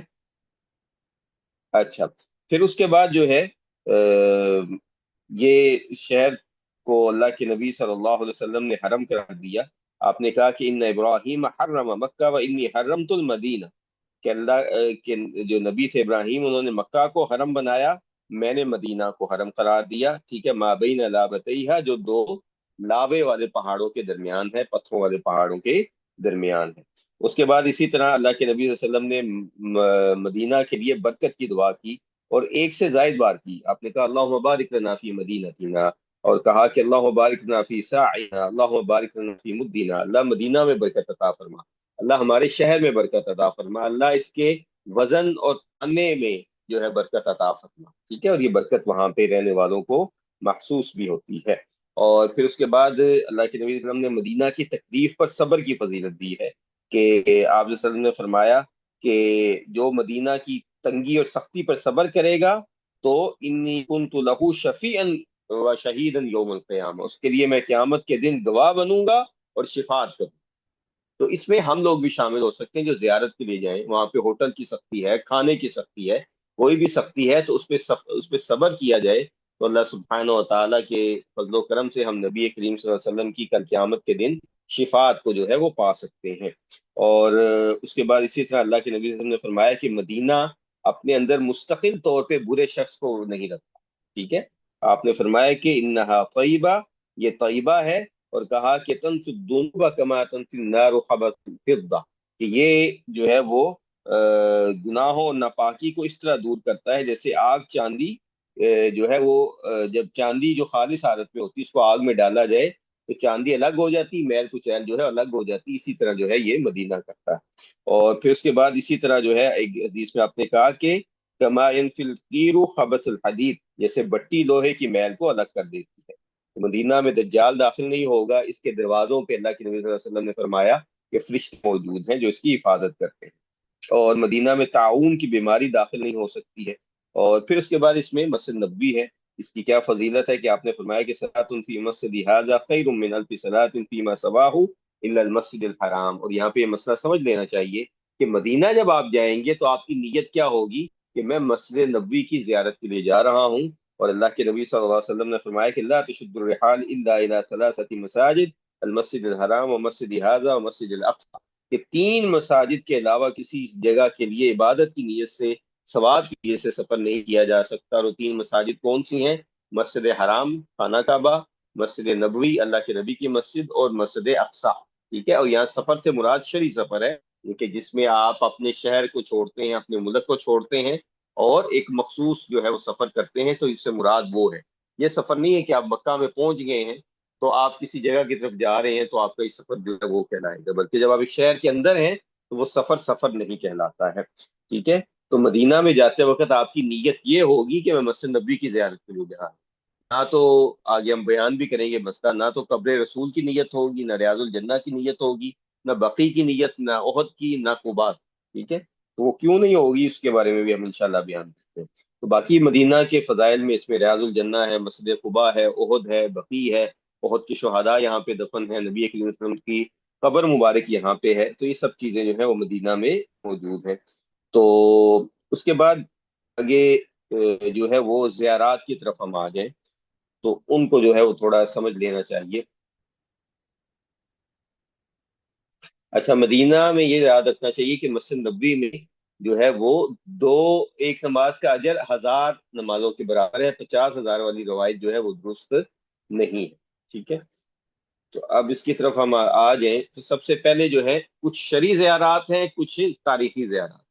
شرعی زیارات کون سی ہیں؟ وہ زیارت جس کی اصل یا فضیلت قرآن و سنت سے ثابت ہو، اور اس میں اعمال کیا کیا ہیں، خاص عبادت، نماز یا دعائیں ہیں، اور اس کی مثالیں مسجد حرام، مسجد نبوی، قباء، بقیع کا قبرستان اور شہدائے احد ہیں۔ اور تاریخی زیارات جن کا تعلق تاریخ کے ساتھ ہے، صرف تاریخ کی یاد دہانی کے لیے یہاں پہ خاص عبادت، تبرک، چھونا، نماز پڑھنا، اس پہ کوئی خاص ثواب نہیں ہے۔ مثلا غار ہرا ہے، غار سور ہے، قبلتین ہے، 7 مساجد ہیں، مقام خندق وغیرہ ہے، ٹھیک ہے؟ اچھا، سب سے پہلے تو آ جائیں تو مکہ میں قبرستان کیا ہے؟ اس کا نام ہے المعلہ، ٹھیک ہے؟ اور ہمارے لوگ کیا کہتے ہیں؟ جنت المعلہ، ٹھیک ہے؟ مدینہ کا قبرستان کیا ہے؟ بقی، ہمارے لوگ کیا کہتے ہیں؟ جنت البقی، ٹھیک ہے؟ تو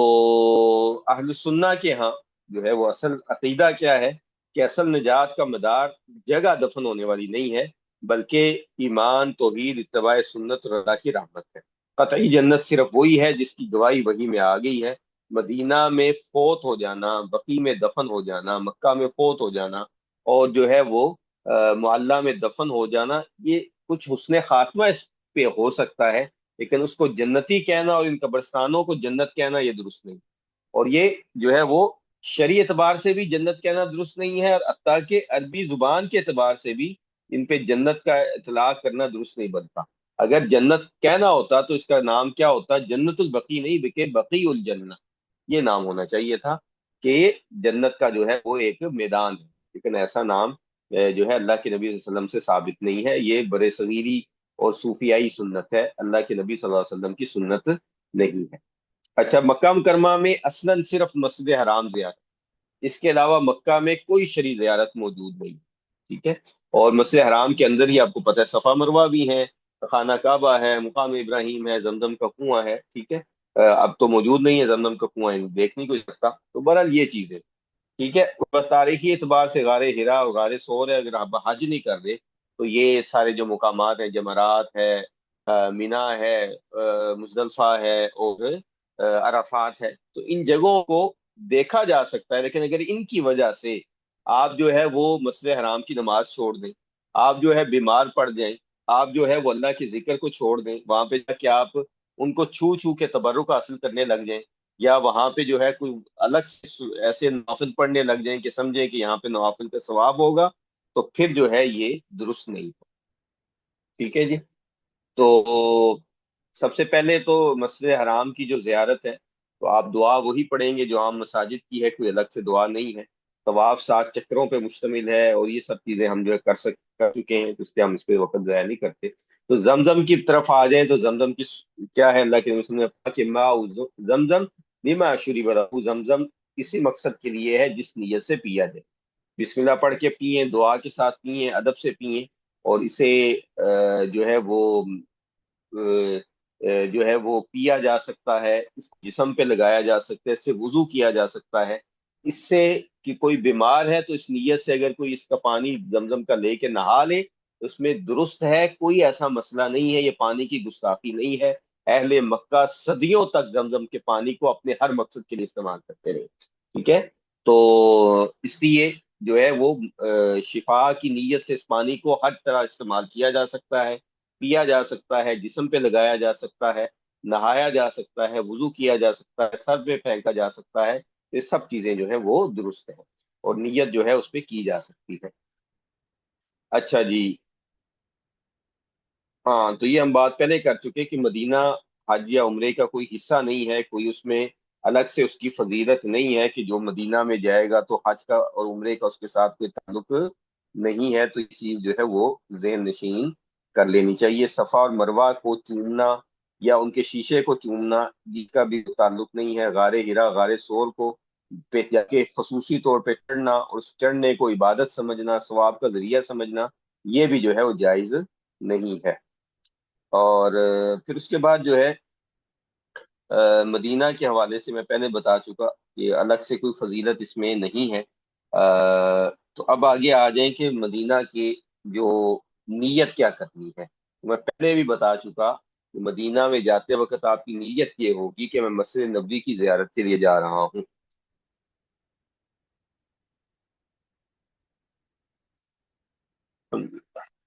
اچھا جی.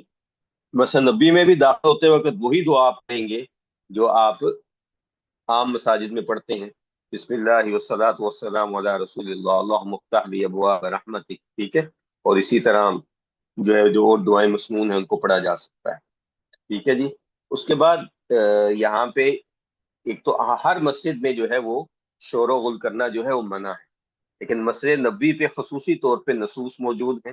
تو اس چیز کا احترام کرنا چاہیے. اور وہاں پہ اونچی آوازیں کرنا، بلند کرنا، یہ درست نہیں ہے. سیدنا عمر فاروق رضی اللہ تعالیٰ عنہ نے کچھ نوجوانوں کو دیکھا کہ وہ مسجد نبوی میں جو ہے اونچی آواز میں گفتگو کر رہے ہیں، کیا کیا لگا رہے ہیں. تو انہوں نے ان کو بلایا تو پوچھا تم لوگ کون ہو؟ تو انہوں نے کہا کہ ہم طائف سے ہیں. سیدنا عمر نے کہا کہ اگر تم لوگ مدینہ کے رہائشی ہوتے تو میں تمہیں ضرور کوڑے مارتا کہ تم اللہ کے نبی صلی اللہ علیہ وسلم کی مسجد میں شور کر رہے ہو. ٹھیک ہے. تو یہ بات جو ہے وہ ذہن میں رکھنی چاہیے. اور پھر اس کے بعد سیدنا عمر فاروق رضی اللہ تعالیٰ عنہ نے مسجد نبوی کے باہر ایک الگ سے چھوٹا سا آپ کہہ رہے ہیں کہ صحن سا بنوایا یا چھپڑ سا لگوایا، اور کہا کہ جس نے اونچی آواز میں بات کرنی ہے، جس نے شعر کہنا ہے، جس نے آپس میں بات کرنی ہے، وہ اس جگہ پہ آ جائے، اس جگہ پہ آ کے جو ہے وہ اپنی باتیں کرے. ٹھیک ہے.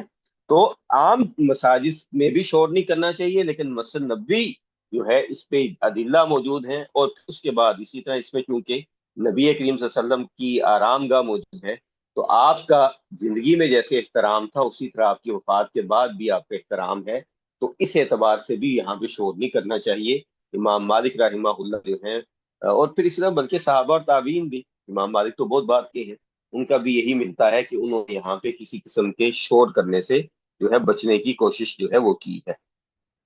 اچھا. پھر اس کے بعد جو ہے مسجد نبی ایک تو اصلاً خود زیارت ہے، پھر اس میں ریاض الجنہ ہے. اور ریاض الجنہ کیا ہے؟ وہ جگہ جو سیدہ عائشہ رضی اللہ تعالیٰ عنہ کے حجرہ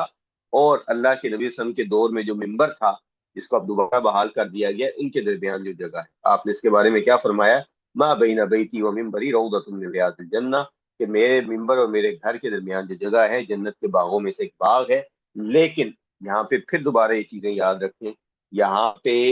جانا جو ہے وہ درست ہے، آپ جائیں، صحابہ کرام جایا کرتے تھے، لیکن یہاں پہ یہ سمجھنا کہ کوئی خصوصی الگ سے کوئی عبادت ہے تو ایسا کچھ بھی ثابت نہیں ہے، ٹھیک ہے؟ آپ ویسے جائیں اور بطور اسی نیت سے کہ جیسے مسجد میں 2 رکعتیں پڑھتے ہیں تو آپ پڑھ لیں، تو یہ بہت اچھی بات ہے۔ البتہ کچھ جو صحابہ اور تابعین سے جو ہے وہ ایک ستون جو ہے جسے ستون عائشہ کہا جاتا ہے، وہاں پہ نماز پڑھنے کا ہوتا ہے کہ وہاں پہ نماز پڑھا کرتے تھے، اور وہ ستون جو ہے جب آپ ریاض الجنہ میں داخل ہوں تو جو آپ کے اگر جو محراب ہے اللہ کے نبی صلی اللہ علیہ وسلم کے دور کا، اس کے بائیں جانب جو پہلا جو کہنا چاہیے ہے ستون، تو وہ استوانہ عائشہ کہلاتا ہے۔ تو یہ تھوڑی سی اس کے حوالے سے معلومات ہیں۔ اچھا جی، اب اس کے بعد اصل مسئلہ آ گیا، نبی کریم صلی اللہ علیہ وسلم کی قبر پہ پیش ہونے کا طریقہ اور اس پہ کیا کیا چیزوں کا خیال رکھنا ہے۔ تو سب سے پہلے تو اہل سنہ کا یہ عقیدہ وہ ہے کیا وہ کہ کوئی اللہ، آ رہا ہے باہر سے؟ یہ اپنا مائک اس سائڈ میں چلایا ہے، ان سے گزارش ہے کہ اس کو آف کر۔ اچھا جی، تو اللہ کے نبی صلی اللہ علیہ وسلم کے بارے میں اہل سنہ اور جماع کا یہ عقیدہ ہے کہ اللہ کے رسول صلی اللہ علیہ وسلم اللہ کے بندے اور رسول ہیں، اور آپ انسانوں کے میں سے سب سے افضل انبیاء کے سردار ہیں، اور آپ سے افضل کوئی دوسرا انسان نہ ہے نہ ہو سکتا ہے، ٹھیک ہے؟ اور اسی طرح آپ رسول اور انبیاء میں سے بھی آپ سے زیادہ افضل کوئی بھی نہیں، اور اسی طرح کہ یہ کہ اللہ کے نبی صلی اللہ علیہ وسلم نے اپنی دنیا کی زندگی کو مکمل کیا، اور جیسے ہر انسان پہ موت آتی ہے اسی طرح نبی کریم صلی اللہ علیہ وسلم پہ بھی موت آئی، اور آپ صلی اللہ علیہ وسلم فوت ہوئے۔ صحابہ کرام رضی اللہ تعالیٰ عنہم نے آپ کو غسل بھی دیا، آپ کو کفن بھی دیا، اور آپ کو جو ہے وہ دفن کیا، اور آپ کی قبر مبارک جو ہے وہ سیدہ عائشہ رضی اللہ تعالیٰ عنہ کے حجرے میں، جہاں پہ آپ کی وفات ہوئی وہاں پہ ہی ہے، کیونکہ سیدنا بکر صدیق کے مطابق اللہ کے نبی صلی اللہ علیہ وسلم نے خود یہ حدیث کی کہ نبی جو ہے جہاں پہ فوت ہو اس کو وہیں پہ دفن کیا جاتا ہے۔ تو لیکن اس کے ساتھ ساتھ جو ہے اللہ کے نبی صلی اللہ علیہ وسلم جو ہے، آپ جو ہے وہ بندے اور اللہ کے بندے ہیں، تو آپ کو وہ اختیارات نہیں دیے جا سکتے جو اللہ سبحانہ و تعالیٰ کے ہیں۔ نہ تو آپ کی وفات کے بعد آپ سے سوال کیا جا سکتا ہے، نہ آپ جو ہے وہ مشکل کشا ہیں، نہ حاجت روا ہیں۔ البتہ آپ کا یہ حق ہے کہ آپ پہ درود و سلام پڑھا جائے، اور جو اس کا منکر ہے وہ کیا کہتے ہیں کسی طریقے سے بھی اس کا ایمان جو ہے وہ کامل نہیں ہو سکتا ہے۔ تو پہلے تو یہ کچھ چیزیں جو ہیں وہ ذہن میں رکھنی چاہیے۔ پھر اس کے بعد اللہ کے نبی صلی اللہ علیہ وسلم نے خود اپنے بارے میں کچھ وعیدات کر، آپ نے کہا کہ لا تطرونی کما اطرت النصارى ابن مریم، مجھے اس حد تک نہ بڑھاؤ جیسے کہ عیسائیوں نے سیدنا عیسیٰ علیہ السلام کو، عیسیٰ ابن مریم کو بڑھایا۔ فَإِنَّمَا أَنَا عَبْدُهُ، میں تو سوائے اللہ کے بندے کے کچھ نہیں۔ فَقُولُوا عَبْدُ اللَّهِ وَرَسُولُهُ، اس لیے مجھے اللہ کا بندہ اور اس کا رسول کہو، ٹھیک ہے؟ تو اللہ کے نبی صلی اللہ علیہ وسلم اللہ کے بندے اور رسول ہیں، یعنی کہ آپ بشر ہیں، آپ جو ہے وہ کوئی اور مخلوق نہیں ہے، نعوذ باللہ من ذلک۔ اس کے بعد اللہ کے نبی صلی اللہ علیہ وسلم کی قبر مبارک پہ جانا صحابہ کرام سے ثابت ہے، صحابہ کرام آپ کی قبر پہ جایا کرتے تھے اور آپ کی قبر پہ سلام کیا کرتے تھے، لیکن وہ اللہ کے نبی صلی اللہ علیہ وسلم کو نہ تو حاضر مانتے تھے نہ ناظر مانتے تھے، ٹھیک ہے؟ اور یہ جو ہے وہ عقیدہ ہمیں اللہ تعالیٰ نے دیا کہ اللہ تعالیٰ نے کہا کہ ان کا میتون و انہم میتون، کہ آپ بھی فوت ہونے والے ہیں، یہ کافر بھی فوت ہونے والے ہیں، جیسے ان کی موت ہے ویسے آپ کی موت ہے، یعنی کہ موت کا طریقہ ایک ہی ہے، اس کے بعد فضیلت کا فرق ہے کہ آپ جیسے دنیا میں افضل تھے ایسے موت کے بعد بھی آپ اپنی قبر کی زندگی میں بھی باقیوں سے افضل۔ اچھا، اس کے بعد اسی طرح اللہ کے نبی صلی اللہ علیہ وسلم کو جو اور اللہ تعالیٰ نے اختیارات یا فضائل دیے، آپ علیہ وسلم نے صحابہ کو کہا کہ مجھ پہ کثرت سے درود پڑھو، اور خاص کر کے جمعے کو کثرت سے درود پڑھو، پھر کہا کہ تم لوگوں کا درود جو ہے وہ مجھ تک پہنچایا جاتا ہے، ٹھیک ہے؟ تو اور پھر اللہ کے نبی صلی اللہ علیہ وسلم نے فرمایا کہ اللہ تعالیٰ نے ان للہ ملائکہ، اللہ کے لیے فرشتے ہیں سیاحین فی الارض، جو زمین پہ گھومتے پھرتے ہیں، تو تم میں سے جب بھی کوئی درود و سلام پڑھتا ہے تو درود مجھ تک پہنچایا جاتا ہے، اور ایک دوسری حدیث میں ہے کہ یہ بتایا جاتا ہے کہ فلاں ابن فلاں نے آپ کے اوپر درود پڑھا ہے، تو یہ اللہ کے نبی صلی اللہ علیہ وسلم کے فضائل ہیں، اور اس امت کے بھی فضائل ہیں کہ ان کے نبی تک ان کا درود پہنچایا جاتا ہے۔ اب کیسے پہنچایا جاتا ہے؟ تو فرشتوں کے ذریعے۔ آپ قبر کے اوپر کھڑے ہو کے درود پڑھیں، آپ مسجد نبی میں درود پڑھیں، آپ مدینہ میں درود پڑھیں، آپ بر صغیر میں درود پڑھیں، آپ امریکہ میں درود پڑھیں، درود ایک ہی طریقے سے پہنچایا جائے گا کہ وہ فرشتے اس درود کو لے کے اللہ کے نبی کے سامنے پیش کریں گے، اور وہ کیسے پیش کرتے ہیں اس کے بارے میں ہمیں نہیں پتا۔ جتنی خبر رسول اللہ صلی اللہ علیہ وسلم کی مبارک لسان زبان سے ہمیں مل گئی، اتنی کو ہی ہم مانتے ہیں۔ تو اس کے بعد صحابہ کرام رضی اللہ تعالیٰ عنہم کا جو ایک معمول تھا، جیسے ابن عمر رضی اللہ تعالیٰ عنہ کا معمول تھا کہ وہ جب بھی مدینہ سے باہر جاتے تو جب واپس لوٹتے تو اللہ کے نبی صلی اللہ علیہ وسلم کی قبر پہ آ کے درود پڑھتے اور سلام کرتے۔ اس کے علاوہ یہ ہو کہ صحابہ مدینہ میں موجود ہیں اور ایک اٹھ رہا ہے درود پڑھ رہا ہے، پھر دوسرا جا رہا ہے، پھر تیسرا جا رہا ہے، تو ایسا صحابہ نہیں کرتے تھے۔ اللہ کے نبی صلی اللہ علیہ وسلم نے فرمایا کہ لا تجعلوا قبری عیدا، میری قبر کو عید کی جگہ نہ بناؤ۔ اور عید کے دو معنی ہیں، ایک وہ جو لوٹ لوٹ کے واپس چیز کی جا رہی ہے، اور ایک خوشی کی جگہ یعنی کہ میلے کی جگہ۔ تو اللہ کے نبی صلی اللہ علیہ وسلم کی جگہ قبر مبارک نہ میلے کی جگہ ہے، نہ ہی جو ہے وہ اللہ کے نبی صلی اللہ علیہ وسلم کی قبر جو ہے وہ بار بار لوٹنے کی جگہ ہے۔ تو صحابہ نے جو عمل اختیار کیا وہی ہمارے لیے ہے کہ آپ کی قبر پہ جب بھی مدینہ سے ہم مدینہ میں جائیں گے تو آپ کی قبر پہ جائیں گے، اس کے علاوہ آپ پہ کثرت سے درود پڑھا جائے گا۔ آپ مسجد نبی میں بیٹھ کے درود پڑھیں، آپ کسی اور جگہ پہ بیٹھ کے درود پڑھیں۔ تو اس کے بعد جو اللہ کے نبی صلی اللہ علیہ وسلم کی قبر پہ کیا کرنا جو ہے جائز نہیں ہے، تو سب سے پہلے تو جائز کیا ہے کہ آپ جائیں قبر پہ، اور جب قبر آپ کے سامنے وہ جگہ آ جائے جہاں پہ لکھا ہوا ہے کہ یہاں پہ اللہ کے رسول صلی اللہ علیہ وسلم کی قبر ہے، تو وہاں پہ جا کے آپ جو ہے کوئی بھی کلمات پڑھ سکتے ہیں، درود ابراہیمی پڑھیں، السلام علیکہ یا رسول اللہ پڑھیں، یا جو آپ کو نماز میں ہر ایک کو آتا ہے کہ السلام علیکہ ایھا النبی ورحمۃ اللہ وبرکاتہ، یہ کلمات پڑھیں۔ اس کے بعد جو ہے نہ تو دعا کے لیے ہاتھ اٹھانے ہیں، نہ ہاتھ باندھ لینے ہیں، نہ کچھ اور ایسے کرنا ہے۔ اس کے بعد آپ لیکن ہیبت اور وقار اور احترام مکمل موجود ہونا چاہیے۔ اس کے بعد آپ دونوں ساتھ میں آپ کے رفیقین کی قبریں ہیں، تو سیدنا بکر کی قبر پہ آپ کہیں السلام علیکم یا ابا بکر، اور سیدنا عمر کی قبر پہ السلام علیکم یا عمر، اور پھر اس کے بعد آپ آگے بڑھ جائیں، وہاں پہ رکے نہیں۔ اور پھر قبر پہ کیا کرنا جو ہے جائز نہیں ہے، آپ سے براہ راست سوال کرنا، مانگنا، ٹھیک ہے، کہ اللہ کے رسول مجھے اولاد دے دیں، میری بیماری دور کر دیں، میرا قرض ادا کر دیں، قبر کی طرف رخ کر کے دعا کرنا، یا جالی یا دیوار کو مبارک سمجھ کے چومنا۔ یہ جالی اور دیوار جو ہے یہ تو اس 25 40 50 سال پہلے کی ہوگی، تو ان کا اللہ کے نبی سے کوئی تعلق نہیں۔ ہاں البتہ یہ ذہن میں رکھیں، اگر حقیقت میں ہمیں کوئی ایسی چیز مل جائے جو نبی کریم صلی اللہ علیہ وسلم کے جسم کو چھو چکی ہے، اور یا پھر جو ہے اللہ کے نبی صلی اللہ علیہ وسلم کا کوئی بال مل جائے، آپ کا جوتا مل جائے، آپ کی قمیض مل جائے، تو وہ دنیا و ما فیہا سے افضل، لیکن وہ ہو صحیح، یہ نہیں کہ خود سے بنا کے میوزیم میں رکھی ہو چیزیں، ٹھیک ہے۔ تو جیسا کہ علماء کا موقف ہے، جو شیخ صالح الفوزان حافظہ اللہ جو مفتی مملکہ ہیں ابھی، وہ کہتے ہیں کہ اس وقت کوئی ایسی چیز موجود نہیں ہے اس کے بارے میں سندن یہ ثابت ہو کہ یہ اللہ کے نبی صلی اللہ علیہ وسلم کی چیز ہے۔ اچھا، بہرحال تو اسی طرح اللہ کے نبی صلی اللہ علیہ وسلم سے کی قبر پہ رکوع کرنا، سجدہ کرنا،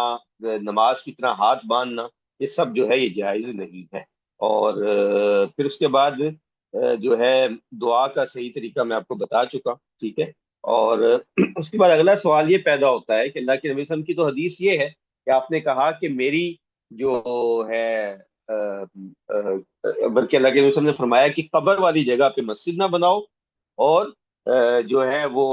اگر مسجد ہو تو وہاں پہ قبر نہ بناؤ۔ تو اللہ کے نبی کی قبر تو مسجد میں شامل ہے، تو یہ ذہن میں رکھنا چاہیے کہ اللہ کے نبی صلی اللہ علیہ وسلم کی قبر کو اس وقت مسجد میں شامل کیا گیا جب مسجد چھوٹی پڑ گئی اور اس کی توسیع ناگزیر ہو گئی، اور آپ کی قبر کو تو آپ کی جگہ سے ہٹایا نہیں جا سکتا تھا۔ تو عمر بن عبدالعزیز رحمہ اللہ اس وقت مدینہ کے گورنر تھے، تو انہوں نے بڑے بڑے جو تابعین جو موجود تھے، یعنی کہ یہ تقریباً جو ہے وہ 90 91 ہجری یا 92 ہجری کا واقعہ ہے، تو انہوں نے پھر جو ہے وہ تابعین جو جلیل القدر تھے ان سے مشورہ کیا، تو پھر اس کے بعد ان لوگوں نے ٹرائی اینگل کی صورت میں جو ہے خانہ کعبہ کی سمت میں سیدھی دیوار رکھی، باقی دو ٹرائی اینگل کی طرح بنائی دیواریں، اور اللہ کے نبی صلی اللہ علیہ وسلم کی قبر کو بند کر دیا، ٹھیک ہے، اور ساتھ ابو بکر اور عمر کی بھی۔ اور مقصود ٹرائی اینگل کا کیا تھا کہ کوئی یہ نہ سمجھے کہ میں قبر کی عبادت کر رہا ہوں۔ تو پھر اس کے بعد اس کے اوپر دیواروں کا اضافہ ہوتا رہا، اور وہ قبریں جو ہیں مکمل طور پہ بند ہیں، ان کو اب کوئی بھی نہیں دیکھ سکتا۔ اور آخری بار ان قبروں کو جو ہے وہ 884 یا 86 ہجری میں دیکھا گیا، جب مسجد نبی میں ایک بار آگ لگ گئی تو اللہ کے نبی صلی اللہ علیہ وسلم کی قبر کے ارد گرد لکڑی کی جو دیوار تھی اس کو آگ لگ گئی، اس کو پھر گرا کے دوبارہ سے بنایا گیا۔ اس کے بعد سے آج تک جو تقریباً جو ہے وہ 800 سال یا 600 سال گزر چکے ہیں، تو کسی نے بھی ان قبروں کو نہیں دیکھا ہے۔ تو بہرحال یہ ہے مدینہ میں، آپ مدینہ میں جو ہے اس نیت سے نہیں جا سکتے کہ آپ اللہ کے نبی صلی اللہ علیہ وسلم کی قبر کی زیارت کے لیے جا رہے ہیں۔ آپ جب مدینہ میں آئیں گے تو آپ کی قبر کی زیارت کریں گے۔ تو سفر کی نیت کیا ہوگی؟ مسجد نبی کی زیارت، اور مسجد نبی میں آ کے پھر آپ قبر کی زیارت کریں گے، آپ ریاض الجنہ میں جائیں گے، اور باقی کام جو ہے وہ آپ کریں گے۔ ٹھیک ہے؟ تو پھر اس کے بعد جو ہے میں یہ بتا چکا، اللہ کے وسلم میں مانگنا ممنوع ہے، جعلی دیوار کو چھونا چومنا ممنوع ہے، تبرک دینا ممنوع ہے، قبر مبارک کا طواف کرنا ممنوع ہے، قبر کے پاس بلند آواز سے نعرے لگانا، نعتیں پڑھنا اونچی اونچی آواز میں، یہ سب ممنوع ہے۔ قبر کے پاس رکوع اور سجدہ کرنا جو ہے ممنوع ہے۔ اچھا، پھر اس کے بعد مدینہ کی باقی شرعی زیارات۔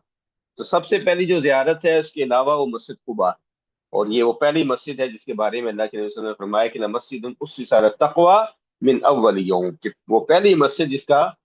جس کی بنیاد جو ہے تقوی پہ رکھی گئی۔ اللہ کے نبی صلی اللہ علیہ وسلم ہفتے میں ایک دن، اور بعض روایات کے مطابق سیچرڈے کے دن، سنیچر کے دن ہی آپ جو ہے مسجد قباء جاتے اور وہاں پہ نماز ادا کرتے۔ تو اپنے گھر سے وضو کر کے یہاں پہ نماز پڑھنے کا اجر جو ہے وہ ایک عمرے کا اجر ہے، تو اس لیے جو مدینہ میں جائے وہ اس کا اہتمام۔ اس کے بعد ہے بقیع الغرقد، جو قبرستان ہے مسجد نبوی کے بائیں جانب یا مشرق کی جانب، وہاں پہ اللہ کے نبی صلی اللہ علیہ وسلم نے، یہاں پہ صحابہ کی بہت بڑی تعداد دفن ہے، ازواج مطہرات میں دو کے علاوہ سب دفن ہیں، اللہ کے نبی صلی اللہ علیہ وسلم کی بیٹیاں ساری یہاں پہ دفن ہیں، آپ کے نواسے حسن یہاں پہ دفن ہیں، اور صحابہ میں سے بہت سے یہاں پہ جو ہے وہ مدفون ہیں۔ تو اللہ کے نبی صلی اللہ علیہ وسلم اس جگہ کا جو ہے زیارت کیا کرتے تھے، لیکن زیارت کر کے آپ کیا کرتے تھے؟ ان کے لیے دعائیں مغفرت کرتے تھے، ان سے مانگتے نہیں تھے، اور نہ ہی آپ نے صحابہ کو یہ سکھلایا کہ ان سے مانگ لو۔ ہاں، البتہ اس جگہ کو اللہ کے نبی نے ضرور مخصوص کیا۔ آپ جب مدینہ میں آئے تو سب سے پہلے جو صحابی فوت ہوئے عثمان بن مظعون رضی اللہ تعالیٰ عنہ تھے۔ جب وہ فوت ہوئے تو اللہ کے نبی صلی اللہ علیہ وسلم نے ان کو کہا کہ ان کو یہاں پہ دفن کرو، اور اس جگہ پہ کھڑے ہو کر آپ نے کہا کہ مجھے اللہ نے حکم دیا ہے کہ اپنی میتوں کو یہاں پہ دفن کرو۔ تو بقی جو ہے وہاں پہ دفن ہونے کا مطلب جنتی ہونا نہیں ہے، البتہ آج کل کے جیسے احوال ہیں کہ وہاں پہ جو دفن ہو اس لحاظ سے وہ افضل ہے کہ روزانہ ہزاروں لاکھوں لوگ اس کے لیے دعا کریں گے، جب وہ باقیوں کے لیے بھی کریں گے تو اس کے لیے بھی دعا کریں گے۔ تو قبرستان میں داخل ہونے کی دعا پڑھیں گے آپ، پھر اس کے بعد قبرستان میں داخل ہو جائیں گے، وہاں پہ تفتیشیں کرتے رہنا کہ کس کی قبر ہے، اس کی قبر ہے، فلاں کی قبر ہے۔ تو یہ کوئی اتنا مستحب، مطلب کہنا چاہیے کہ بہت اچھا عمل نہیں ہے۔ آپ ویسے داخل ہوں، دعا کریں اور واپس باہر نکل آئیں۔ اور عورتیں جو ہے اس میں داخل نہیں ہو سکتی، اور عمومی طور پہ جو ہے وہ احادیث جو ہیں وہ متفرق ہیں کہ عورتوں کو قبرستان میں جانا جائز ہے کہ نہیں ہے۔ بہرحال سعودی علماء کا موقف یہی ہے کہ عورتوں کا قبرستان میں جانا جائز نہیں ہے، اسی لیے بقیع میں عورتیں نہیں جا سکتی۔ اس کے بعد اگلی جو زیارت ہے وہ جبل احد اور شہداء ہے، اور احد پہاڑ کے بارے میں اللہ کے نبی نے کہا کہ ھذا احد جبل یحبنا ونحبہ، یہ احد پہاڑ ہے، ہم اس سے محبت کرتے ہیں، یہ ہم سے محبت کرتا ہے۔ اور وہیں پہ جو ہے وہ کچھ قبریں ہیں جو شہدائے احد کی ہیں، تو ان پہ بھی اللہ کے نبی ان پہ بھی جاتے تھے اور احد پہاڑ پہ بھی چڑھتے، تو یہ دونوں کام کیے جا سکتے ہیں۔ البتہ جبل رمات کی کوئی فضیلت نہیں، جو سامنے چھوٹا پہاڑ ہے تو اس کی مٹی لینا، اس کے میدان کی مٹی لینا، اس کا کوئی تبرک نہیں ہے۔ اور اس کے علاوہ مدینہ کی جتنی زیارات ہیں وہ سب کی سب جو ہیں وہ تاریخی زیارات ہیں، اور ان پہ جانا، آپ کو شوق ہے تو چلے جائیں، لیکن وہاں پہ خصوصی نوافل ادا کرنا، وہاں خندق کے پہاڑ کے اوپر چڑھنا، خندق کی ہر مسجد میں نماز ادا کرنا، قبلتین میں خصوصی نفل اس لیے ادا کرنا کہ مسجد قبلتین ہے، اور اسی طرح جو ہے باقی کام کرنا یہ درست نہیں ہے۔ اور عمومی طور پہ جو ہے وہ آپ کو یہ آداب یاد رکھنے چاہیے۔ تصاویر بہت زیادہ کھینچنا، مسلمانوں کو ایذا پہنچانا، سنت کی اتباع نہ کرنا، توحید کی حفاظت نہ کرنا، اپنے اعمال کو خالص اللہ کے لیے نہ کرنا، یہ سب چیزیں جو ہیں وہ خطرناک ہے۔ اللہ تعالی ہمیں جو ہے کامل اور متوازن جو ہے عقیدہ نصیب فرمائے، نبی کی محبت نصیب فرمائے، حرمین کی زیارت اور اس کا احترام کرنے کی توفیق عطا فرمائے، اور اللہ تعالی ہمیں جو ہے دعا، عبادت، استعانت، نظر، سجدہ، طواف، توکل سب اللہ تعالیٰ کے لیے کرنے کی توفیق عطا فرمائے۔ ہم میں سے جس کو اللہ تعالیٰ حج اور عمرے کی توفیق دے اس کا حج اور عمرہ اللہ قبول بھی کرے۔ تو ابھی ہم سوالات جو ہے وہ دیکھ لیتے ہیں ایک بار ایک نظر سے۔ حائضہ عورت کے لیے صفا اور مروہ کی سعی بھی منع ہے یا صرف طواف؟ اصلاً طواف منع ہے، کیونکہ طواف جو ہے وہ مثل ہے نماز کے، جس کے لیے طہارت ضروری ہے۔ لیکن سعی اکیلی وہ کیسے کر سکتی ہے؟ سعی جو ہے وہ طواف کے ساتھ ہی ہے، منسلک ہے۔ تو جب طواف کرے گی تب ہی صحیح کرے گی، اکیلی صحیح کرنے کا کوئی فائدہ ہی نہیں۔ یعنی مثال کے طور پہ 10 طریق ہو اور عورت کو حیض آئے ہو، تو وہ طواف کرے گی تو صحیح نہیں، کیونکہ یہ ان کی ترتیب ہے، آپس میں منسلک ہے۔ تو یہ نہیں ہو سکتا کہ وہ آ کے صحیح کر جائے، طواف بعد میں کرے۔ تو جب طواف ہوگا اس کے ساتھ صحیح ہوگا۔ تو اس لیے صحیح اس وجہ سے نہیں ہو سکتی کہ طواف نہیں کیا ہوا، ویسے اس کا حیض کے ساتھ کوئی تعلق نہیں ہے، یا جو ہے طہارت کے ساتھ تعلق نہیں ہے۔ اور محرم جو بال کاٹ سکتا ہے میں بتا چکا ہوں۔ اور ریاض الجنہ میں نماز پڑھنی ہے، جی پڑھ لیں، اور اس نیت سے پڑھیں کہ جو آپ مسجد کی 2 رکعتیں پڑھ رہے ہیں، یا آپ دعا کے لیے 2 رکعتیں پڑھی جا سکتی ہیں کہ دعا قبول ہو۔ اللہ تعالیٰ نے کہا وَاسْتَعِینُوا بِالصَّبْرِ وَالصَّلَاةِ، تو 2 رکعتیں پڑھیں اور اس کے بعد دعا مانگیں، ٹھیک ہے۔ تو باقی یہ کہ ریاض الجنہ کی کوئی خصوصی سے 2 رکعات ہیں، ایسا کچھ نہیں۔ اچھا جی، یہ حج بدل کرتا ہے کہ اس کو اجر ملتا ہے؟ حج بدل جو کرتا ہے حج کا اجر اس کو ملے گا جس کی طرف سے حج کیا جا رہا ہے۔ باقی دعائیں کرنے کا، قدم اٹھانے کا، اللہ کا ذکر کرنے کا، جو مشقت عبادت کی ہے، اس کا اجر جو ہے وہ حج بدل، عمرہ بدل کرنے والے کو ضرور ملے گا۔ اگر حاجی عزیزیہ میں ہو اور ہر بار مسجد حرام میں نہیں جا سکتا بیماری کمزوری کی وجہ سے، کیا اس کو وہاں مسجد میں نماز پڑھنے کا ثواب ملے گا؟ اگر تو پابندی ہے، جیسے کہ حج کا جب ازدحام بڑھ جاتا ہے تو کئی بار پابندی لگا دی جاتی کہ آپ مسجد حرام نہ جائیں، تو پھر تو کوئی مضائقہ نہیں ہے، کیونکہ یہ حدود حرم میں ہے عزیز جی۔ تو البتہ مسجد کا اجر اسے نہیں ملے گا، حدود حرم کا اجر جو ہے مل جائے گا۔ اور علماء کا اس میں اختلاف ہے، لیکن اکثر علماء کی رائے یہی ہے کہ مکہ کی جو حدود حرم ہے سب میں جو ہے وہ 1 لاکھ کا ثواب ہے۔ لیکن بہرحال مسجد حرام کی جو حد ہے وہ زیادہ افضل ہے، کیونکہ وہ مسجد ہے، ٹھیک ہے۔ تو اگر پابندی ہو تو آپ کر لیں، ورنہ نہیں۔ حاجی جو قصر کی نماز پڑھے گا، اس کی کیا دلیل ہے؟ اس کی دلیل یہ ہے کہ اللہ کے نبی صلی اللہ علیہ وسلم نے یہ نمازیں قصر کی ہیں، خلفائے راشدین نے یہ نمازیں قصر کی ہیں، صحابہ نے قصر کی ہیں، اس سے بڑھ کے کوئی دلیل نہیں ہو سکتی۔ مدینہ میں مستقل رہنے کی فضیلت ہے، جی بالکل ہے۔ اللہ کے رسول نے کہا کہ جو تم میں سے استطاعت رکھتا ہے وہ مدینہ رہے، کل قیامت کے دن میں اس کے لیے شفاعت ہے۔ لیکن اس کے ساتھ ساتھ مدینہ کا احترام، عبادات، عقیدہ درست ہونا وہ بھی ضروری ہے۔ روزہ مبارک پہ کیا پڑھنا ہے؟ روزہ مبارک پہ آپ درود پڑھ سکتے ہیں۔ روزہ مبارک پہ آپ جو ہے السلام علیکم ایھا النبی و رحمۃ اللہ وبرکاتہ پڑھ سکتے ہیں۔ ایک روایت کے بیت المقدس کی آبادی مدینہ کی ویرانی ہے، یہ صحیح ہے جی، بالکل صحیح ہے۔ یہ قیامت کی نشانیاں ہیں، تو یہ پوری ہوں گی، اللہ عالم کب ہوں گی۔ تو اس سلام کی کیا دلیل ہے؟ صحابہ کرام نے اسی طرح سلام کیا ہے، یہ دلیل۔ اور اللہ کے علیکم بسنتی اور سنت خلفائے راشدین، ٹھیک ہے۔ خلفائے راشدین جو ہیں وہ بھی صحابہ تھے۔ اس سلام کے الفاظ کی کیا دلیل ہے؟ بڑا کہ بڑا ہی کرم، یہ مجھے سمجھ نہیں ہے، براہ کرم بتا دیجیے۔ تو میں نے بتایا صحابہ کرام کا عمل جو ہے وہ دلیل ہے، اور پھر خاص کر کے صحابہ جب کوئی عمل کریں اور کوئی دوسرا صحابی اس پہ روک ٹوک نہ کرے، تو صحابہ وہ جماعت ہیں جن پہ وہی، جن کے سامنے نازل ہوئی،